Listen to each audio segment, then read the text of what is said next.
Hi, everyone. Love you all. It is Gaz with the solitary camera. What the flip, Ace? At least turn your camera on. Thank you so much for joining Go Live. It's going to be an epic show. You did it on purpose, you piece of... Thank you so much for joining what is going to be an epic show as always. For our listeners on Spotify and Google and Apple Play and all that stuff, thank you for joining us and listening to us after the fact. For all the lovely people, already we got 150 people watching. Thank you. Smash that like button. We're going to get saucy. And look at this panel. I know, I get it, right? A little bit of a camera shy cruise, but you don't need, these guys don't need cameras. These guys pull audiences day and day without showing their sexy faces. But one day, GameOnDaily will have the sexy faces on cam. But enough about that. What esteemed company. But before we do that, I spilled water on my shirt. Before we do that, Asa, how are you? You good? I'm fine. I've not dribbled on my shirt at all. I'm doing well there. We got two top Xbox influencers. So if you don't want to be influenced, then go away now. They're going to influence you so hard. You're going to be influenced. It's going to be great. Consensual influencer here is you, Ains. Or Ains. Don't call him Ains. Jeez. Asa, Ains. I get, the A's, God. Start insulting everybody. Stop doing that. Hey, Gaz, thanks for having us on, buddy. And I'm sorry that Rand doesn't know whose people's names are. And I mean, if Asa would talk more, people would know who he is. Listen, Asa talks more. He has his own dedicated talking channel where he does talk a lot. And guess what? People can't handle it there. So what do you think is going to happen here? Evening talk show, and Asa doesn't talk during it. He's the producer, and he does talk. Stop lying. Yeah. Gaz, thanks for having us on the show. Stop influencing everybody in the chat, dealer. Hey, chat, hit the like button. There you go. That's the influence we need. Absolutely. Dealer just going to run the show today. I actually am trying to work on that. I will sit here quietly until called on. No, you will not. You will not do that. And why would you? Because we've got Nintendo Direct. Of course I would have you. I'm leaving later, guys. Yeah. Rand's got to go get the Jergens. I'm ready, though. Jesus. I bet you a dealer didn't even watch it. Probably didn't even watch the Sony State of Play either. I didn't even know they had a Direct, actually, because you know why? Why? Because I'm actually playing games instead of sitting on Twitter all day like a bitch. Who's on Twitter all day like a bitch? Cold Eastwood. Cole does love himself some Twitter, that is for sure. Ain't no denying that. He loves Twitter. We were playing a game last night, and he's just like, look what's going on Twitter. I'm like, we're playing a game. What do you mean? Someone tweeted. Look. Yeah. I like that a little bit. I like your hat. Big news. Thank you, of course. Please buy the merch. Thanks again for having us on, man. Seriously. No, I honestly thank you both for coming on as well. It's going to be an epic show. It's slightly different. I know I know you're not a massive Nintendo fan, but last time when you came on, we talked about Nintendo games. It was actually hilarious. And I think it'll be the same right now. But we're going to blast through that topic, and we'll talk about Sony State of Play. Did you watch Sony State of Play? Now, just hear me out. Why would I need to watch Sony State of Play when I could just check out the trailers that were cool from there? Okay, so you've seen the trailers that after the fact, and we'll get to that. Yeah, there's stuff in them, and I don't need to watch that State of Play. It was only 20 minutes, but it was like I managed to catch it because I've just happened to be online. And we'll talk about that. Shout out to everyone in chat. I see you all in the chat. Huggy, thank you so much already. I will read out those super chats very soon, but I'll try and tie that into the topic at hand. I know you're going to get saucy into it. Let's quickly talk about Nintendo Direct. Okay, look, I know you're not massive Nintendo gamers. Wait a minute. Some people might be tuning in. They don't even know who these two guys with cameras are. We didn't get any introductions. What are you talking about? Are you deaf, Randall? You're Randall 419, the man with a million. There we go. Gaming. And that is Dealer Gaming over there. Okay. You don't need to know who we are. Okay, this is the GameOnDaily show. That's and you know what, Gas? Continue. I'm sorry for Randall's behavior. There's two guests every single week, you know? Exactly. Shut up, Rand. Let him go. We're running the show this week. Yeah, fuck them. I'm the captain now. Yeah, Rand L419 thinks you've been all the time. Let's talk to you about, if you put the books down, did you watch Nintendo Direct? Are you even, actually, I don't even know. Are you a big Nintendo fan? Oh, is that sarcasm, guys? I sense from you asking me of all people if I'm a Nintendo fan. I have no idea. Is this like a legit question? It's not sarcasm. Is this a legit question? Wow, It is you don't a legit listen. question. You don't listen to the Xbox too. Oh my God, he's doing that thing where it's needy, whatever it's called. Everyone knows Rand's a Nintendo fan. Yes. Let me breastfeed. Everybody knows that my character-defining trait is that Loving Pokemon. Well, besides that, is that I couldn't give a flying fuck about Nintendo. Shit. A flying fook. Well, this is an excellent opportunity for Asa to then come onto the stage, the resident Nintendo lover. Oh God! Okay, I almost do. I want to. I kind of want to love Nintendo. They do their Nintendo Direct, and there's loads of games in there that I would love to play if they would put them on some decent hardware. Didn't play them, but they refuse. So. You saying that hardware's dog shit right now? Yes. right now. Yes, and not just. saying I'm not it's talking right now like and forever? processing power and resolutions entirely. That's like part of it, but the controllers as well. Everything about it is just not for me. So it just frustrates me when they show good games, and I like quite a lot of the stuff that they show. I want to play Splatoon 3 at the moment, which wasn't in Direct, but it looks fun. You want to be a So squid? you have to play it on a Nintendo Little squid thing. kid? Yeah, I love those little squid covered in kids. some ink. Sure. Sure. I mean, why we know not? you love VR. I mean, I didn't know you loved that cardboard VR though. Can't say that I do. Labia? Labo. Labo. No, it's not called labia. Right? Close enough. Nintendo selling cardboard for $150. Only one could get away with it. Actually, they stopped selling that, I'm pretty sure. Oh yeah. Yeah, because no one bought it. Luckily. Well, you know, guys, to answer your question, I did watch the Nintendo Direct. Oh, you such a piece of. Why? I did. So- I was up at the time, so I was Okay. like, I'll check it out. You know, I watched it. I did. And And what did you think of it? would never. I'll never get those 40 minutes back. Wait, listen. Okay, let me go through the dankness. Okay, so there were a few things. So look, both of you have played It Takes Two and Tunic. That's coming to Switch. That's good. We've got so that's good. I mean, I don't know how they will handle the dual play on It Takes Two. I don't know. Oh, very well. Octopath That's one of the Traveler things they did show. That's the only way that you can play It Takes Two with your own screen is if you have two Switches. You can, or the online co-op, you can have That's your own just fine. screen, or you can play it split screen. But it does. It's like It Takes Two, except they scrubbed away all of the textures and. So it's a normal Switch game, you're saying? Yeah. Yeah, and Sifu was the same. That's coming to Switch, and that looked obviously very washed out compared to its PlayStation and PC counterpart. So there's that. But look, Pikmin 4, that's big. I saw Pikmin Bloom. Look, I know I'll admit it, when Pokemon Go came out, I was catching Pokemon like a mouse, like a sad piece of shit. But that was a moment in gaming, whereas I drove to catch Pokemon, met other people. They're like, what the hell? Like grown ass people. I went to work. I ran out of the office to catch a Snorlax at one point. And Pikmin. Is that a sexual transmitted disease? 'Cause it sounds like it. Oh, God. I have an infection then because I got that. Okay. A Pikmin Bloom is a really cool looking guy. That kind of what are you playing on screen right That's now? Fire Emblem, which was the opening trailer from Nintendo Direct. One of their bigger titles. Back to Yeah, Gaz being a full-grown man at work, running outside to catch a Pokemon on his phone. What were you saying? Pikmin Bloom is basically like Pokemon Go. It's a really clever idea that might take off as well. I thought. Look, It's been out for like 2 years already, hasn't it? That wasn't new. That was a reminder of this thing that's already been out for 2 years. I don't think it's suddenly going to Forget explode. everything I said. Nintendo sucks. I thought you said Asa was the Nintendo guy. He's fucking this He hates real hard Nintendo. right now. You see the intro? He's chucked the Switch out for a reason. He hates it. I'm sure I did actually watch this people in the Direct. chat might like Nintendo, though, right? Well, someone.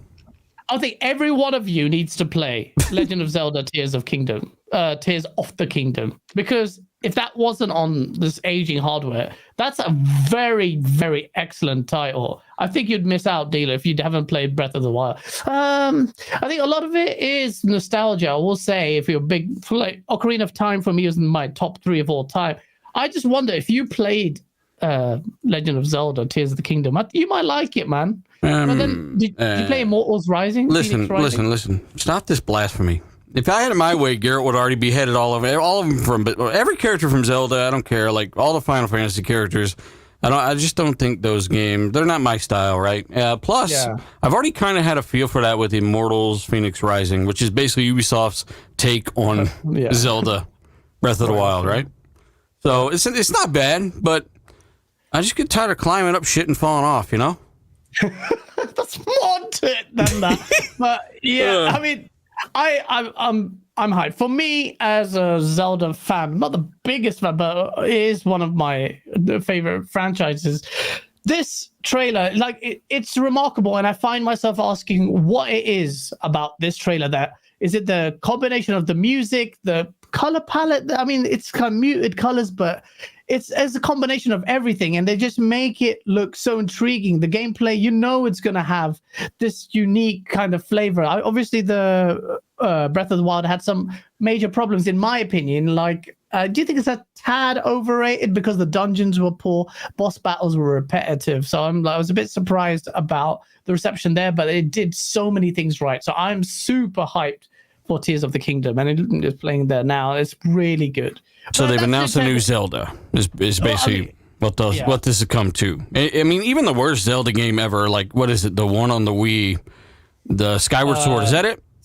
That's the one. There's one that everyone hated, and even that one's a 96 meta. You know? Yeah, Skyward Sword. Yeah, I think a lot of people said it's overrated. I think Nintendo fans need to accept that there may. Well, I would say there's a bit of a pro Nintendo bias in the media. I loved Breath of the Wild. It brought me back, but I think it's rated a bit too high. Even past, Zelda's like Ocarina of Time did dungeons and boss battles well. So, but then again, Splatoon, you say that got decent average review scores, but nothing overly high. I don't remember what the Metacritic score is. So maybe, I don't know. Let's see what that's going to be like. Is it going to be in the running for Game of the Year for next year?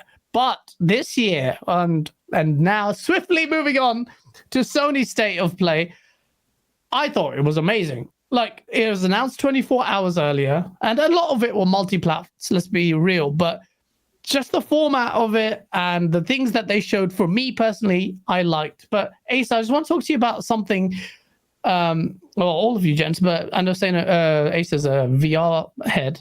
PSVR 2, like, we just found out that, one, it's not backwards compat, so another slap in the face of PlayStation fans. But PSVR 2 games that they showed off at State of Play, I was expecting a lot more. And what we got was Star Wars and Demio, and it didn't look... I know, obviously, I'm not wearing the headset to sample it, but are we getting more of the same? I thought we were going to get some, like, fully fledged proper VR titles, and it looks like a bit meh to me. The one that was most disappointing is the big showcase one. So at State of Play, they didn't show the Horizon Call of the Mountain game. Demio is really good, so I wouldn't write that one off, but it is a small indie title that's been around already for other headsets. The Call of the Wild one, though, the gameplay, the combat, everything that I've, not so much from the trailers, but everything I've read about that combat says that Sony are being perhaps overcautious in what they deliver as a VR experience. And you have to remember, so I've said about PlayStation VR, the first one, lots and lots of times, it's like, I applaud Sony for what they did with it, but it was also pretty damaging at the same time as a VR experience. A lot of people tried that device and was like, oh, this VR thing's not for me, it's a gimmick and I don't like it. Which I'm sure we'll talk a little bit about the whole back compat conversation later on, but that's a mistake that they cannot afford to avoid again. They cannot afford to let that happen again, to have people try their VR headset and go, oh, this is crap, this is making me feel sick, and all the rest of it. So they're playing it very safe on their own games. The rest of the catalogue, we'll see more. There's going to be some big games, like there's a Ghostbusters game that I know is coming along nicely, and we'll see that before too long. Things like that. Okay. Walking Dead, Saints and Sinners 2 will be a good one. There will be content for it. How long that content lasts is more of a question. PSVR had like a little explosion of content when it came out, and then they just left it to die. And that's what I don't want to see happen. But well, what about this whole notion that, you talk about better content? I was on Blazer's show, and he said he was sure that his back catalog of VR games would be playable, and live the news broke that it's not back compat. Do you think? What's your take on that? Because to me, it's like a bit of a piss take. Again, no. So the ideal scenario, PlayStation VR 1, like I said, I've said loads of times before, the experience playing it was bad. So cutting that off isn't necessarily a negative, because take Walking Dead: Saints and Sinners. Fantastic game if you play it on the PC. PlayStation VR games were made to use the primary, like the only mandated input was a DualShock controller. And some of them support Move as well. Neither one of those translates to having hands. So if they did a global system-wide back compat solution, it should be within their capabilities. So PlayStation VR 2 can do more than PlayStation VR 1. It's like having a chess piece where you've got like a queen that can move in every direction, and you're saying it can't move in a straight line forwards like a rook. Of course it can. It can do more. It should be able to do everything that the other one can. But PlayStation VR was the knight that moves in a stupid way. So actually it's quite difficult. The queen is the one thing that the queen will struggle with. So what they should have done probably is given a back compat solution using a controller, but that would have been that crap VR experience that turns people away from it. So ideally, there's rumors that they're providing a fair amount of support for it, but ideally they're supporting those developers to bring the very few good games from PlayStation VR forward to properly support PSVR 2, and that's a better solution than back compat. What they charge for it and how many games actually get that treatment, we'll see. Yeah. Well, if it's on that note, then the PSVR 2, if that's justified, using that justification to try and impress and cut away from the limitations of the old one, well, then these new experiences really do need to impress, and whether or not they do so, that remains to be seen.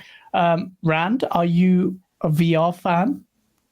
I know you watch VR porn. Whoa, what's going on? I just dozed off there for a little bit. What are we talking I knew about? it.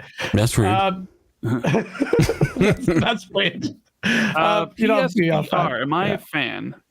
Or just VR in general? I mean, I've only tried, as Asa kind of alluded to, I tried the first PSVR, and while I enjoyed it, for what I played of it, I also would get motion sickness, and that kind of completely turned me off on trying out any other VR stuff. So, I don't know. Maybe I'll get PSVR 2 down the road. I mean, the only VR game I really, really, really want to play is Half-Life Alyx. That's really it. I mean, I'm not one who's going to play like. I couldn't even tell you any other VR games that are popular, but I really wanted to play Half-Life Alyx. So my interest level is extremely small for VR. I think a lot of people's are. Dealer, I imagine yours is the same as well. Like, you're not overly excited until you see something that's bouncing off at you, right? No, I'm just not excited for it at all in general, but I will say that I think it's ultimately where things are going to go. It's kind of inevitable, right? The next best step is being in the game. How long that takes, we'll just leave that to Steven Spielberg. I don't know. I think that the compatibility thing is definitely. I don't think it's easy to pull off any kind of backwards compatibility with some of the stuff they're trying to do and maintain a good experience at the very least, and that does suck. But they kind of do need to, with VR especially, just kind of have a clean break and really make this and set it up for the future if they're going to really, really invest in this. I don't know. Even the PS5, you got like PS4 games that have warning symbols. They're not really back compat. They run, but they may or may not explode. The things aren't really cohesive over there. So I'm not surprised at this at all. I think I talked about this quite a while ago. I don't know anyone who's really surprised by it. Now, maybe some Sony fans are, but you shouldn't be all that surprised by this point, right? Yeah. No, I don't. I'm not overly excited. Look, for me, ultimately, I do want to believe in tech. Like you said, this is the next step. I do think being in the game is the next step. That is the zen of gaming. That's the future of gaming one day. So I do respect PlayStation going out and taking a risk as such with this tech and trying to push it forward, but only if it pushes it forward. They've got eye tracking, they've got good res, and they've got these new controllers, and I'm hyped about it. But again, I'm a bit worried about the games not looking that good. Although what I did see on Horizon just looked quite impressive. Just need to see an effort from PlayStation to do things right, because Sony has a habit of pushing something and abandoning it loads of time. You had the Move controllers and the PSI cam, you had the Vita. There's a whole slew of things that they've not taken seriously. So I was surprised that they actually did make an attempt with PSVR 2 pleasantly, and hopefully that, that translates well. Like, other than the source, really, I don't mind that backwards compat isn't a thing if it's justified and the games look good for it. But the rest of the showcase, someone in chat said, Gaz, why did you think it was good? God of War was the only good thing on there. Well, no, because please some of you guys played Tekken at least. Tekken 8 looked insane. Next gen only, as think. Final Unreal Engine 5 looked amazing. Obviously they had the HUD off and everything. I think that helps, but start of the show, they start off with Tekken 8, and I was like, ooh, what the hell is this? This game looks mad. And gents, surely you played Tekken. Dealer, you played Tekken, right? Are you a big fighting game fan? Yeah, I like Mortal Kombat, or at least that's the most recent one I've really gone through and really enjoyed, but there really hasn't been a ton of fighting games lately, right? Like, you had Injustice, you had Mortal Kombat. After that, you had Street Fighter. Street Fighter's been on PlayStation an entire generation. It's kind of worked to its own detriment, though, because people like me, I forgot all about it, right? So I think it's kind of cool that Street Fighter's coming back to Xbox, but Tekken, and the fact that they did confirm that's apparently real-time, whatever the hell footage, who knows at this point, and who knows what's actually true at this point. But, yeah, I mean, it looked kind of cool. I don't know, Gaz. I mean, are we gonna find ourselves in an internet beef in 3 months about Tekken and who's the best at it, or are we gonna train? Yeah. What are we gonna do? We're gonna fight each other and have fun? I don't know. I am training on Tekken 7 right now because I was really, well, I say good at Tekken. I played Tekken quite a bit. Tekken 3 and Tekken Tag were my favorites, and Tekken 8 is gonna bring it a lot back. I am actually more excited for Tekken 8 than I am for Street Fighter 6. Yes, what are you playing Tekken 7 on? PS5, because the Series X doesn't have the high res update. It's fucking bullshit. Namco, take the piss with Xbox. I like the Xbox controller, but I have to use it on PS5, which is going to be annoying because then I'm going to go onto Xbox for Tekken 8. I bought Tekken 7 Complete Edition at one point when it was pretty cheap on the Xbox store, and booted it up and was like, what the hell? It's a Switch version, and got the... Fortunately, Microsoft have a good refund policy, so it went back. Yeah, bro, there's forums upon forums of that shit. I wanted to get that on Xbox, and I haven't because of that. And I don't know why people are like, what's going on? Why are you doing that? There's no valid justification for that. They did it on PlayStation, but they just completely shafted Xbox there. Rand, are you a Tekken fan? Are you a beat 'em up fan? I mean, I've been known to delve into some Tekken at points in my life, but like Dealer, I'm more of a Mortal Kombat guy, an Injustice guy, than anything else. Those are probably my two favorite. Mortal Kombat's definitely my favorite fighter, without a shadow of a doubt. I mean, I did think Tekken 8 looked quite like amazing, actually. Like, if that's how the game is going to look whenever it does come out, that's going to be quite impressive. Yeah. But doesn't this make you think about what Killer Instinct will look? There's a big reason why Tekken 8 looked so nice was the backgrounds were amazing. Now, Killer Instinct, when you go on Ultra mode, levels break in the background. And Gunstar was mentioning this on Twitter with me. It's just like, how sick would Killer Instinct with the masses of particle effects, level deformation in the background look? It needs to happen. Rand, you have sources. Tell me Killer Instinct is happening, right? Right. I mean, I think we all hope it happens at some point. It's a question of, the problem is Microsoft doesn't have an internal studio to make it. And so they would have to go find an external developer to do it. But a lot of the external developers, okay, you can only go after fighting game studios, and there's not that many of them, right? and like you want it to be good, so it's got to be a great developer. You can't give it to some shoddy upstart. So, but a lot of the great developers are working with their own franchises, so it's probably difficult for any of them to be like, yeah, we'll do Killer Instinct when, you know, like Arc System Works does Guilty Gear, and NetherRealm's up in Mortal Kombat, and Capcom's doing Street Fighter, and Bandai does like Soul Calibur, right? And Tekken as well. Does Bandai also do Tekken? I think. Yeah, I think so. Yeah, I think so. I'm not sure. I'm not sure who does Tekken, but that, you know, that's the problem. It's like they don't have that internal studio that could pump these out, which is why it was pretty bad that, you know, Double Helix, who originally made Killer Instinct, got, you know, bought by Amazon and then handed over to Iron Galaxy.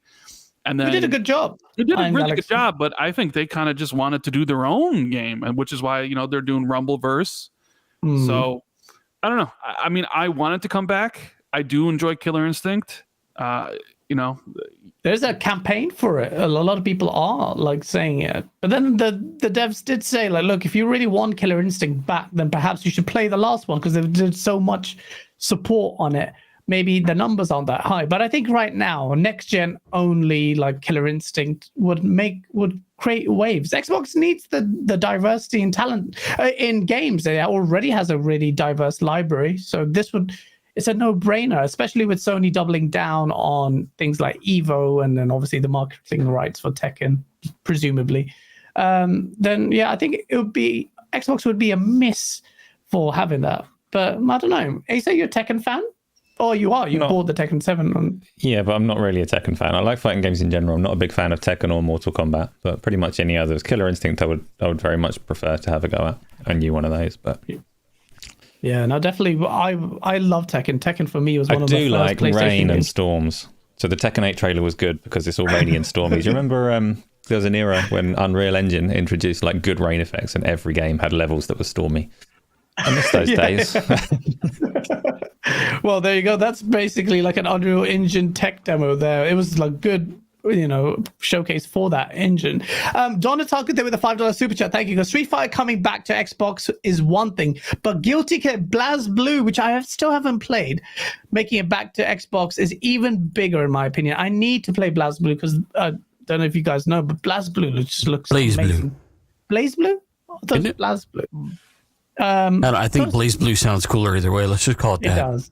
BlazBlue sounds weird anyway, but yeah, no, we'll go with that. I might be wrong on that.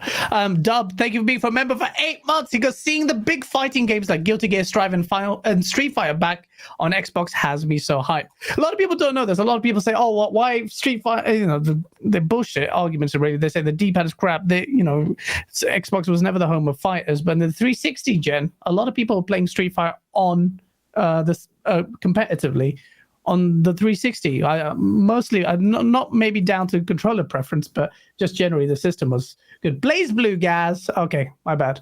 So dealer was right. Janik L with a $5 super chat. Going back to the PSVR topic, and I'll come back to all the other super chats. He says, if I'm a PSVR 2 potential customer, considering the games library wouldn't follow me next gen, it would turn me off completely. Well, that's a good point. Like if there is a PSVR 3. There's one thing Sony can't do to mitigate this. Like, I know people are upset because they just dropped this information on a Friday when you drop bad news, right? That's kind of the thing. You want bad news to get out there, you drop it at the end of the week in a podcast. So it wasn't even a press release. It was just a podcast. And, you know, you could easily have said like, hey, the PSVR 2 is, you know, like it's just too much problems. Instead, they went with like the hard sell of like, oh man, this is truly next gen and just not compatible, right? They went that route. Now, however, that's not to say that what Sony should do is they should allow these developers to offer PS5 versions of those games free of charge.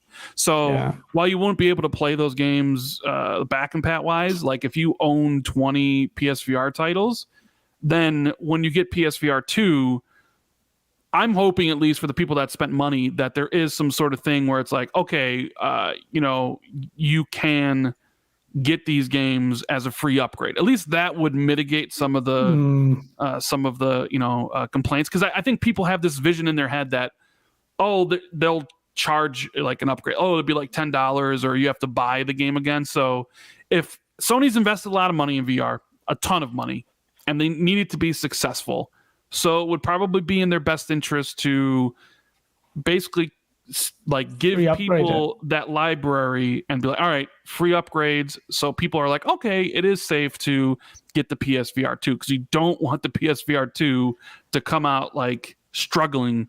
I don't think that means it's even safe. Like, I would need their word that every VR product from this day forward would somehow work or run on future hardware.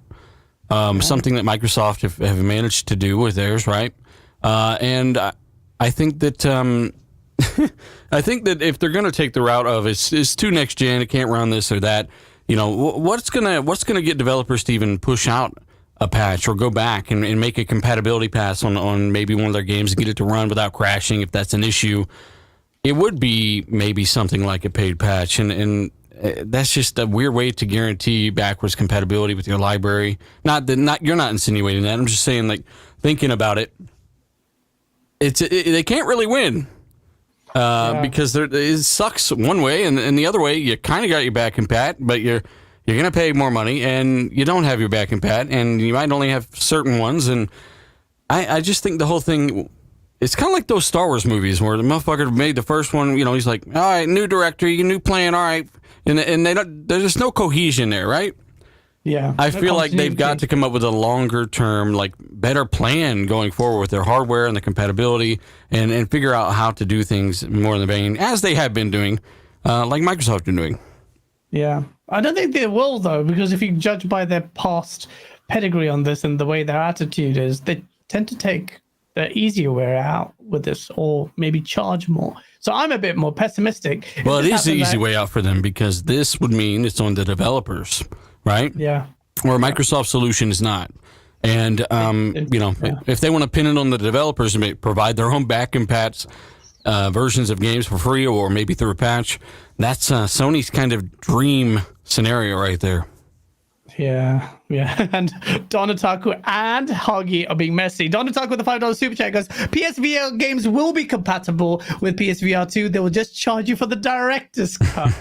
And Huggy Channy goes, free upgrades. Rand, are you confusing Jim Cryan Dance Move Lying Ryan with Phil Dominus Maximus Aurelius Spencer? I'm just saying there are some games on the PS5 or PS4 offer free upgrades to the PS5. They don't do it like smart delivery like Xbox does. So there is that mechanism that they could utilize. And I think if Sony's truly behind VR like they seem to be, I think since it's not natively back and pat, I think Sony should be paying these developers to make a PS5 version of their game and then offering it for free. Like, Sony should be the one ponying up the money to make sure that people feel comfortable making an expensive purchase, because with Sony raising prices of consoles everywhere in the world except the good old United States of America, there's no inflation here, Randall. There's nothing, no inflation, no nothing. We just happen to live in the most important market there is. Best country in the world. I wonder. Part of me wonders when the PSVR 2 comes out. Is it going to be more expensive than people think? I mean, rising costs, macroeconomics and. Stuff like that, right? Yeah, arguing with lawyers live on air. Yeah, macroeconomics. So, you messy. I'm just saying. We'll see. Yeah. But Sony should do everything they can to make sure that the transition is smooth. And if it goes as far as paying those developers to make those versions of the game, they should do it 100%. Yeah, absolutely. They definitely should. We've talked about the VR thing for a bit. I just want to quickly just get these super chats. Any super chats on VR out of the way so we can talk about the rest of the stuff. Makes timestamps a bit hard for me. Like a Dragon Ishin. I don't know if you guys play that. Yakuza Like a Dragon. I've tried it. Turn-based. It's not really my jam, but Ishin looks good. It's a Yakuza-based game. It came out in Japan only. It's not turn-based. Got me a little bit more excited. I have no idea where to even start with these games. I've downloaded it. Huggy liked it. Asa, you like it? What? Ishin, or Yakuza Like a Dragon? No, so Yakuza Like a Dragon and Like a Dragon Ishin are not similar. They're both from RGT, like the same development house, but No, they're not similar. No, nothing. It looks the same tonally. It looks the same off the wall randomness. There's They're no not even Yakuza remotely in it. connected. Oh, there's no Yakuza in it. All right. Well, I thought it was the same thing. It looks the same, but Who's the minus main- the Yeah. Oh, that's weird. chat. Back me up. They are different. Fuck. Okay. Okay. That was a game that looks interesting, but it's not something I would play. Sin Duality is a third-person mech game, which I won't talk about, but it reminded me of Exoprimal, and I thought that looked good, but it's very anime style. And Dealer doesn't like those games because they're weird. Rise of the Ronin. I know you're playing some other shit. What are you playing right now? This is Like a Dragon. that game. Like a Dragon. Rise of the Ronin is a PlayStation 5 console exclusive. Sorry to do this to you, Acer. From Team Ninja. And it's out a couple of years away. It's to 2024, but it looks a lot like Ghost of Tsushima. Also, gliders are back. Another game with a glider.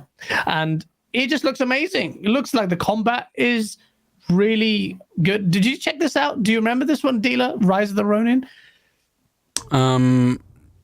I do not, like- but you know what I thought of instantly when you said Rise of the Ronin and Team Ninja? Yeah. I thought of Platinum Games and how that one guy playing that one guy that was playing their last game was very disappointed when the servers got shut down. My mind completely went somewhere else with it. What was that game called? Babylon's Fall? Babylon's Fall. Yes, Yeah. that game has already been shut down and all DLC canceled. And I didn't see that marketing deal or that exclusivity deal working out well for them. I don't know if this one will, but I don't know. I'm kind of indifferent towards it at this moment, I guess. This looks good though. It's not a Platinum game. It's really It's a good one. It's a good one, and it's not by Platinum, which has. By the way, on the point of Platinum, I think Phil Spencer shut that down completely. So look, we're no longer talking about the scale-bound thing. It's not really happening. So stop talking about it. So anyone still crying about scale-bound, it's just pointless now. So yeah, Platinum just want more money, more money. Yeah, they just do, and they've made it quite obvious that they want more money after squandering all of Xbox's money last time on a project that didn't even really see the light of day, and possibly use those funds to develop other stuff. It's a bit bad history there, but yeah, this is not like that. Please do not mistake this, but this has strong strong Ghost of Tsushima vibes. I was going to say / Assassin's Creed, but look at the combat here. It's obviously slightly like off the wall here with the grappling hook with fire swords, and this just looks really promising. I think this has all the makings for being a potential sleeper hit. It just looks really good. So this is really a big game. So someone in chat saying, well, it's only God of War Ragnarok. I thought it was amazing, but I will say, finally, on the PlayStation topic, God of War Ragnarok looks mad. Like, I was hyped for it for a little bit because it's God of War. Thought, the whole DLC funny fiasco and David Jaffe making fun of it and all of that. And then you see this trailer. This trailer, to me, was just like, there's so much shit in there. There's like so many biomes. There's so many, finally, not just different ogres with different colors.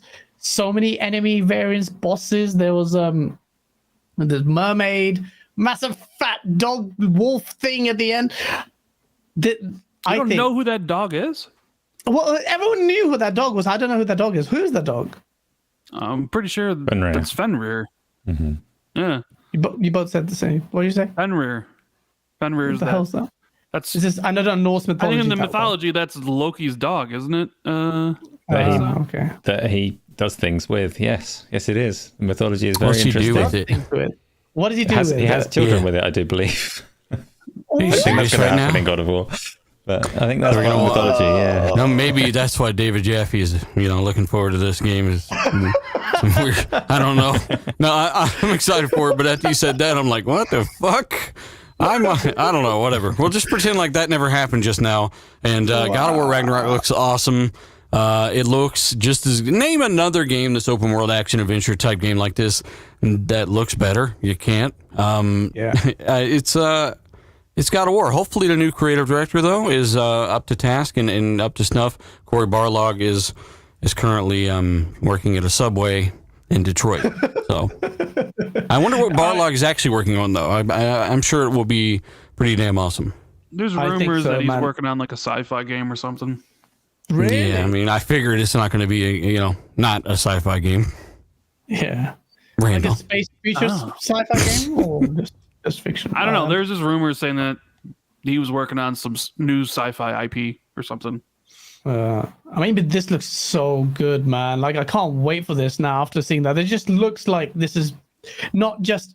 I get the whole DLC content and comment, but it's just this game looks beautiful, man. Like, how can you hate on it? It's just so good. And they revealed the controller first, thinking, what? Is that it? And then boom, they go straight into what this epic trailer. So I can't wait for God of War. It looks sick. What do you think, Asa? Did you like God of War 2018? Yeah, sure. No? What do you mean? What do I think? Yeah, I do like it. I'm looking forward to this one. We've spoken about this so many times. I don't understand how this can. He's trying to get you to go. Like he's trying to get you to talk on the show, Asa. Oh, no, I refuse. And then he tries to me in the ad. This is why I see. This is what I see. I try. Everyone's like, "You're so mean. You don't let Asa talk. We love his brains." And then when I try, he slaps me with his. He said, "Bitch, we already talked about this behind the scenes." I don't even remember, Asa. I genuinely don't remember. What do you Yes, like? I liked God of War a lot. I'm looking forward to this one. Will I get it for 70 squids? Maybe. Squids. Maybe I will. 70 British rocks. Maybe I will because this. So it's the God of War trailer. I wasn't going to watch it. I turned off State of Play when that came on. I was like, I don't need to see a God of War trailer. It's going to offer me nothing but spoilers. Like, I'm already going to buy the game. I want to play God of War. And then the response to the trailer was like, this trailer is the best thing I've ever seen. The trailer in itself is like art. You need to go and watch it. So I was like, oh, maybe I'll watch it for the trailer's sake then. And I regret watching it. I shouldn't have watched that trailer. It wasn't so good that I needed to watch it. Yeah, of course, I'll play God of War. I want to play that. I liked 2018. I liked the 3 prior ones. I wasn't upset that you can't jump anymore. I'm looking forward to Ragnarok. Yeah. You can't jump anymore? Yeah. What if there's a hole in the ground and you have to get to the other side? Game over. What do you mean? Like they literally took it out, like where you got to hit X to jump over a hole? Or was it a circle? No. It was the criticism that 2018 faced because in the original 3 God of Wars you could jump. Yeah. Basically. Yeah. And they changed it into an over the shoulder no jumping game. And it's better for it. And I see you so shady downplaying it. Look at all that gameplay. But you are masturbating to Hellblade 2's trailer, right? That was basically walk forward and walk back. Get your ass Leave out Hellblade 2 alone, guys. Are we going to have Gleekin Wars? What did Hellblade 2 deserve to get this flack from you guys? Yeah. Actually, Hellblade 2. You son of a bitch. I was on a big Blazer show, and basically they were saying, like, what game looks visually better? And I said, Hellblade just looks better. Technically more, well, just night and day difference all the time. Like, these raw visual fidelity nothing has come that's been shown this gen or gameplay wise that has come close to me to Hellblade. I know it's subjective, but Hellblade 2, whether the gameplay is going to be good or story, whatever, remains to be seen. But that's not the argument, you know. You're talking about good old pixels, good old graphics. And Hellblade 2 is obviously number 1 right now. But man, Stalker is looking really good. God of War obviously looking really good. What is another really, really good looking game that hasn't come out? Off the tops of our head. Chat, maybe you can help. Halo Infinite? Oh, that looks pretty good. Ray tracing. Where is that ray tracing? I think that was a 10 out of 10 right there. Forza Motorsport? Going mad. Forza Motorsport? Depending on what Spider-Man 2 looks like, maybe. That'll look amazing. It will look amazing. What else is even really... Everything's next year. I'm trying to think of what's... Nothing really. There are no visual standout heavyweights that are in this similar like league or approaching Hellblade 2 or things like that. No, I can't really think of anything off the top. Okay, no. They will come. Obviously, Sony do those graphics well, but let's see. Huggy, I'm going to read you. I'm going to try and catch up with these super chats. Thank you, everyone, for your super chats. But let me read these super chats and try and tie them in with the topics. Hoggy, thank you for the $5 super chat. Does Acer speak more, or does Rand make more videos? Hey guys, have a wonderful day. Wow, Rand. You made a couple of videos. I mean, already. people were bugging me to make videos, so I gotta oblige the people. You're so full of shit. You're gonna make that video either way. No, I wouldn't. I went like 3 months without making a video. Listen, I'm glad you counted the months and everything like that, but I'm just saying that you do YouTube because you like it, and we could have a therapy session right now if you want. No. Colt's not here. He All right. needs a therapy session. Go ahead, Gaz. Sorry. Facts. Assassins89, thanks so much for the $2 super chats. Play games, not Twitter. Why not both? Shaps Inevitable with a £5 super chat. He goes, top content creators here. I can catch Xbox 2 and go live, but never can catch RDX live. Dealer, change your time for UK peeps. I'm just going to build you a time machine. I'll send it to you in the mail, okay? Yeah, no, I do stay up. Yeah, it is. Thank you, though. Time. Yeah, shout out to you. To catch it after the fact. Deadly Headley, thank you for the £4.49. He goes, is it just me, or does it feel like the word inadequate got tossed around Jimmy's bedroom? I just read that. He got salty about it, and now he's taking out an Xbox. Deadly, I will talk about that later. Outbreak podcast for the $2 super chat. Gaz's interview drops Monday on Outbreak Gamers. Great guy. Check out. I don't know why anyone would want to interview me, but I do get a little bit messy in there. I see what you did there, Web Dave. You integrated promotions and whatnot. Shout out to Web Dave, though. He's a good guy. He is a great guy. He's a great guy. And check out that. It's a messy one. Hoggy Channy, thank you for the $10 super chat. He goes, at least someone likes Nintendo games. No one on this panel, sadly, but Nintendo's show was okay to him. Pikmin 4, Tears of the Kingdom looked good. Not sure why we need a GoldenEye remake, but we have it. I think Rand will be on that case. On that point, like Rand, this week we had GoldenEye confirmed, but no online for Xbox. Nintendo has it though. What's your take on it? It's a weird version online though for Nintendo, right? Nintendo has the online version because the way their emulator works for their service or whatever. Trash. There's obviously like no online multiplayer built into the 64 version or whatever version Xbox has. So no online. Here's what I'll say about it. Might be a hot take.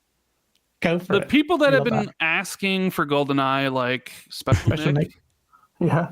Right. This game's 25 years old. I know why people get excited when they say, oh, GoldenEye, because it's not really about the game. It's about the time that you know, like the period of your life you were in when you first played that game. So for a lot of people, their experience of GoldenEye was when they were still kids or when they were still in high school or maybe early college.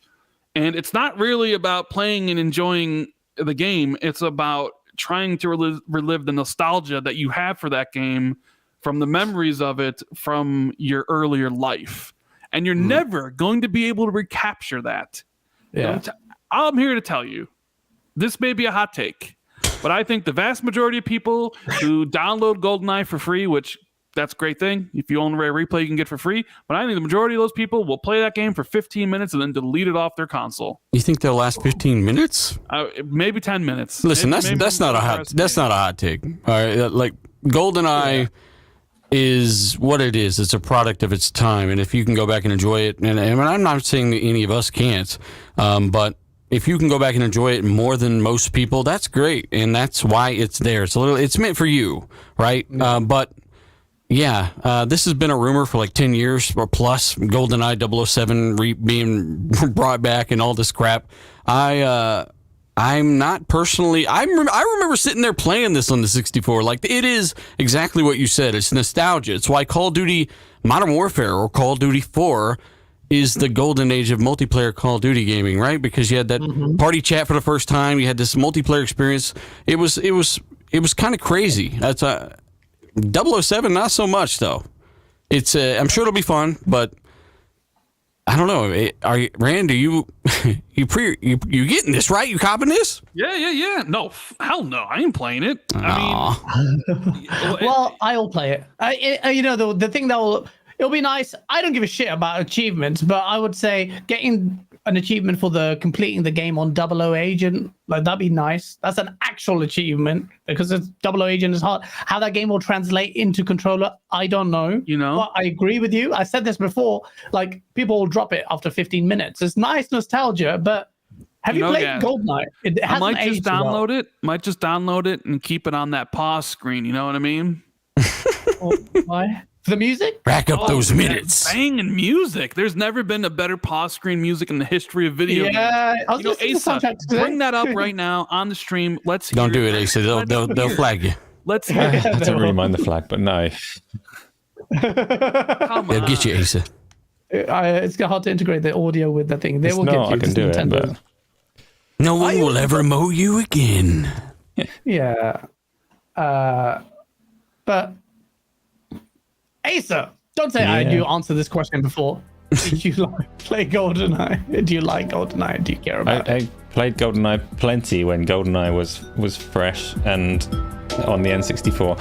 And this time around, I will play the GoldenEye 007 Halo Infinite Forge version, just to see what the levels are like in there. And it will be better than the remaster or the Nintendo 64. That won't be out for another year. Yeah. Maybe. We'll talk about Forge in a bit, actually, but shout out to that. Someone in chat says, when's the Source video? I'm still working on it, but it's scope creep. I want it to be good. Glitch Dotter, thank you for being a member for a year. Because all want that music channels left on, I I'll have... put it back.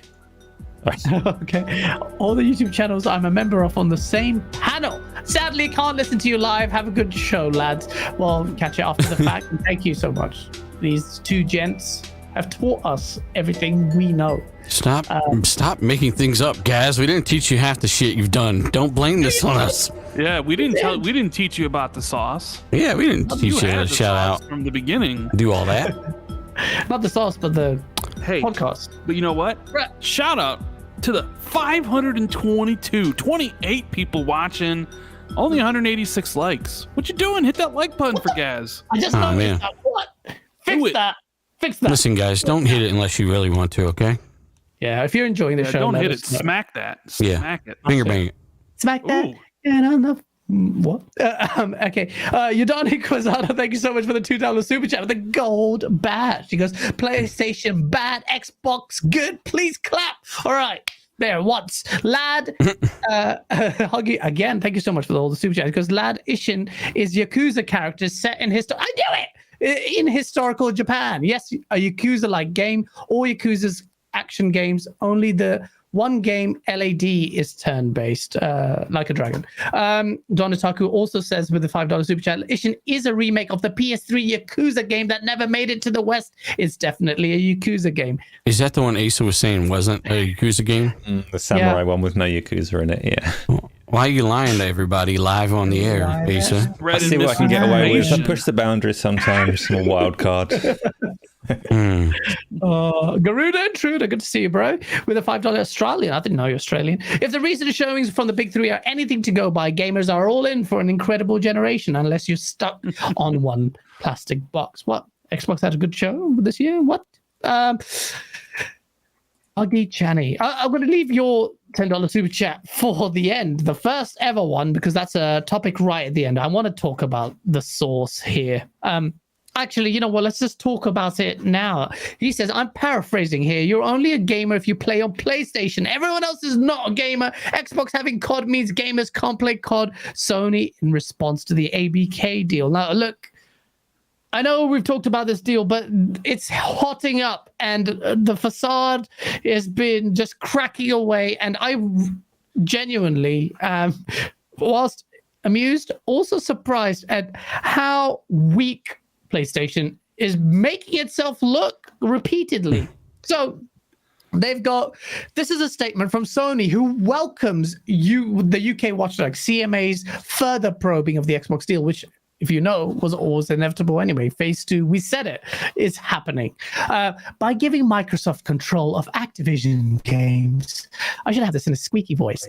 That's not a squeaky voice. This is a squeaky voice. By giving Microsoft control of Activision games like Call of Duty, this deal would have major negative implications for gamers and the future of the gaming industry, we want to guarantee PlayStation gamers continue to have the highest quality gaming experience, and we appreciate the CMA's focus on protecting gamers. You fucking drop some balls, man. You guys, what are you talking about? What? This is the thing that vexes me. PlayStation, that's known for its quality experiences, beats its chest about its first-party exclusivity and how it's all good. Of all the companies in the space, how is PlayStation opening its mind when this gen alone, you can see all their practices of their money hatting and bullshit. They literally last gen just spunked out these third-party exclusive deals. And over here, you've got how long till Forspoken's coming out? The 2 games you got Ghostwire Tokyo and Deathloop. Finally, Deathloop is coming to Game Pass after how long? Why? Sony does this time and time again. The day they made this statement, they got Call of Duty shown off, and all the bad timing, exclusive content on PlayStation all the time. It's just. Listen, guys, I don't know what you're on about, but I think that when they buy, a studio and they lock an IP like Spider-Man down to their own platform and don't give a fuck to bring it to no one else, and they're fully allotted in, and they're allowed to complain and say Microsoft don't care about gamers, and it's not hypocritical at all in multiple ways. What? What are you talking about? How's it on? Oh my God, he just fell for that random. Sorry. So basically Jim Ryan, this idiot, not idiot. I don't want to be rude, but. This fuckface basically said that, hey, we don't like the fact that Microsoft don't care about gamers. They don't care about them. They're trying to lock Call of Duty down because we don't like their 3-year offer, whatever it was, right? Meanwhile, Jim Ryan's locking down Spider-Man. I had to get a fucking PS4 to play that damn game. I can't play that on my Xbox, right? He's locking down these third-party deals for not 1, not 2, but sometimes apparently 18 years. There are so many examples of why this is, he's a hypocrite. And it doesn't take much critical thinking to figure that out. It's all marketing. It's all bullshit. Like, he's literally telling on Xbox because they're so fucked that he doesn't know what to do. And that should tell you something. They really are that afraid of how much money they're going to lose. Bro, they're getting the game for 3 years after their contract has ended. The company spunked $70 billion. That leaves some pride that you're going to do that. If I was Microsoft and Phil Spencer, because they really don't have to do it. Like, they don't. That's why Phil said this is unprecedented. Like, no, we don't. We've never been told we have to release shit on certain platforms that when we pay for it, right? We bought it like it's our IP, and you're telling us that. We've got to release it on your PlayStation in 3 years isn't adequate enough, right? But the fucking balls to say that. And Phil Spencer came out and responded look, he was, I think it was CNBC that interviewed him. And he said pretty, like, diplomatically what I think are the right things. He goes, I've set out publicly to our fans and customers, which is where our strongest commitment is, our fans and customers. Our source. This is a nice way of saying, fuck you. It says that our expectation is we'll continue to ship COD on PlayStation and other places where people see it, and hopefully expand the places people are playing all our games. When I look at Game Pass specifically, I think it's the output of competition in our market. We sat back and blah, blah, blah, blah, blah. We came up with a new model for customers building out their library of games, and gamers love it. I think that's what competition is about. It's about driving competitors to innovate, driving competitors to do new things like cloud and subscriptions, and building a new IP. And everything we've been focused on is doing that. Basically, and you got to tackle the comment that, well, Xbox are buying these and Sony. It's not fair. Well, guess what? Tencent, we're going to buy this shit. These massive trillion-dollar companies, multi-billion-dollar companies, we're looking at all of this stuff, and Microsoft said, "I'm not gonna let Amazon or Tencent or Google get a hold of ZeniMax or whoever else. We're gonna get this stuff, and we're gonna keep it on PC, and we're gonna put it on Xbox, and we're gonna add it to our service, which is again more value for anyone who's a part of that service. If you're against that, that's weird." This is it's just a weird scenario, but this does kind of point to one thing. It's time for Xbox to get their marketing and their messaging straight on this, because as I've said since the beginning, I don't buy any of the stuff they've been saying when it comes to they've been telling us a lot of shit without telling us anything. Yeah, right? that's true. And they've got a whole different standard for certain games. Well, these ZeniMax games, or at least a lot of them, it's going where Game Pass is, and you got to have Game Pass to get them. Call of Duty, well, we believe, everyone should be able to love and experience the games they like. And it's like, well, you got to make up your damn mind, and you got to be very consistent, because you're sending out kind of mixed messaging with some of these things. If it is going to be free to play, etc., users, which is common sense, say that. Absolutely. The mixed messaging is frustrating. It's also like, well, Rand, you in quite unique fashion also made a video on it, and you are shitting on Jim Ryan on this one as well. What's your take on this, man? Like the UK Pro Phase 2? Jim Ryan's the best thing that ever happened to PlayStation. This is the best. Man. Just the best. Bringing exclusives to PC. Love to see games go to more places. Love it. And this whole thing, look, I get it. Jim Ryan, he's a businessman. He's cold-hearted businessman, not a gamer, but he's a businessman. He's all about the ones and the zeros, all about that, profit and loss stuff, right? All about trying to get the best return for his stockholders, because that's why he's out there raising prices across the board for his Sony fans, right? $70 games, $50 raise the price of the console, just trying to get as much money as he can. He's a businessman.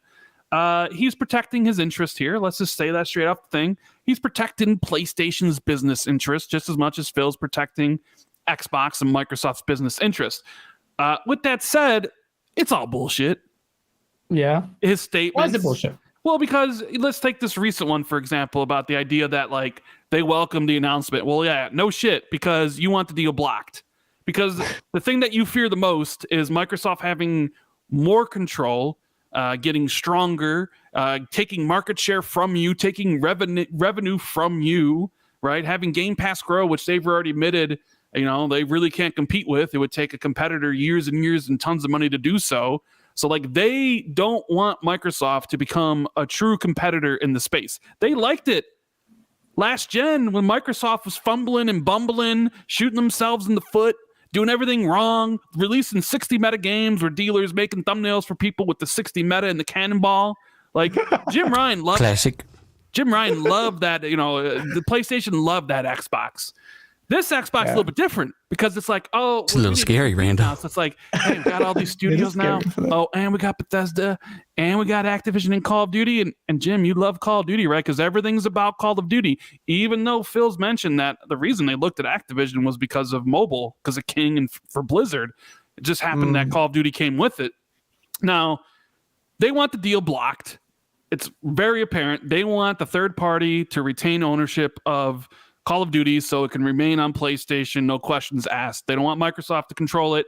But the whole idea that Sony's out here pretending they're like the savior of gaming, they present themselves almost as a victim to the regulators, and the media's picked up on that. If you watch Phil's recent interview, like the guy who was questioning him, all the questions was about, well, how does Sony feel about this? How did the PlayStation gamers feel about it? Like everything was about PlayStation.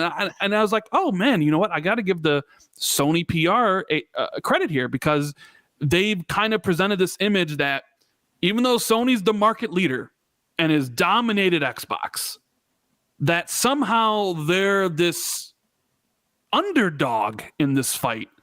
And that removing Call of Duty from them would have severe impacts for PlayStation, but they don't present it like it would have severe impacts for PlayStation. They're presenting it like gamers it would be this horrible experience for gamers, and the future of the entire gaming industry would be awful. Now, if you take that at its face value, it's like, okay, what gamers are they talking about? How is it a negative implication for gamers, right? Because certainly not Xbox gamers, because they're going to be getting Call of Duty and everything in Game Pass. Yeah. Switch gamers, are they talking about Switch gamers? Well, no, because they don't even get Call of Duty right now. And Phil's even talked about bringing Call of Duty to the Switch. So there's a chance that actually might get these games. So definitely not Switch gamers. Is he talking about PC gamers? No, because Microsoft puts everything on PC day one. And in fact, they're probably going to put the Activision Blizzard games back on Steam because they were removed to, put on Blizzard.net. So not PC gamers. What's a bigger IP though, Call of Duty or Spider-Man? In terms of publicly, it depends. Spider-Man is one of the most video recognizable figures on the planet, right? Both numbers, all that stuff. In video games, it would be Call of Duty, but I think overall, obviously, right? But I'm talking about intellectual property is locked down to something, and I don't ever see these people saying, "Well, is Spider-Man going to be coming to Xbox?" Right? Nothing. Yeah. I mean, there's never that other side. And I think the chat agrees. We can think of several examples where games have been locked down and nobody gave a damn. But when Tomb Raider was locked down, they were just asking about the PS4 version. There's a ton of things like that. And Spider-Man's a more recent example of that. But I don't know. It's just crazy hypocrisy, Randall. I just had to. Yeah. I just remembered all this while you were saying that, and I didn't mean to interrupt you, sir. No, it's fine because I love it when you interrupt. I love it when you add your spiciness to it. But yeah, I was just gonna say, is he talking about mobile gamers? He can't be, because Xbox is actually going to be bringing Call of Duty and all the Activision games to mobile through xCloud with iOS and Android.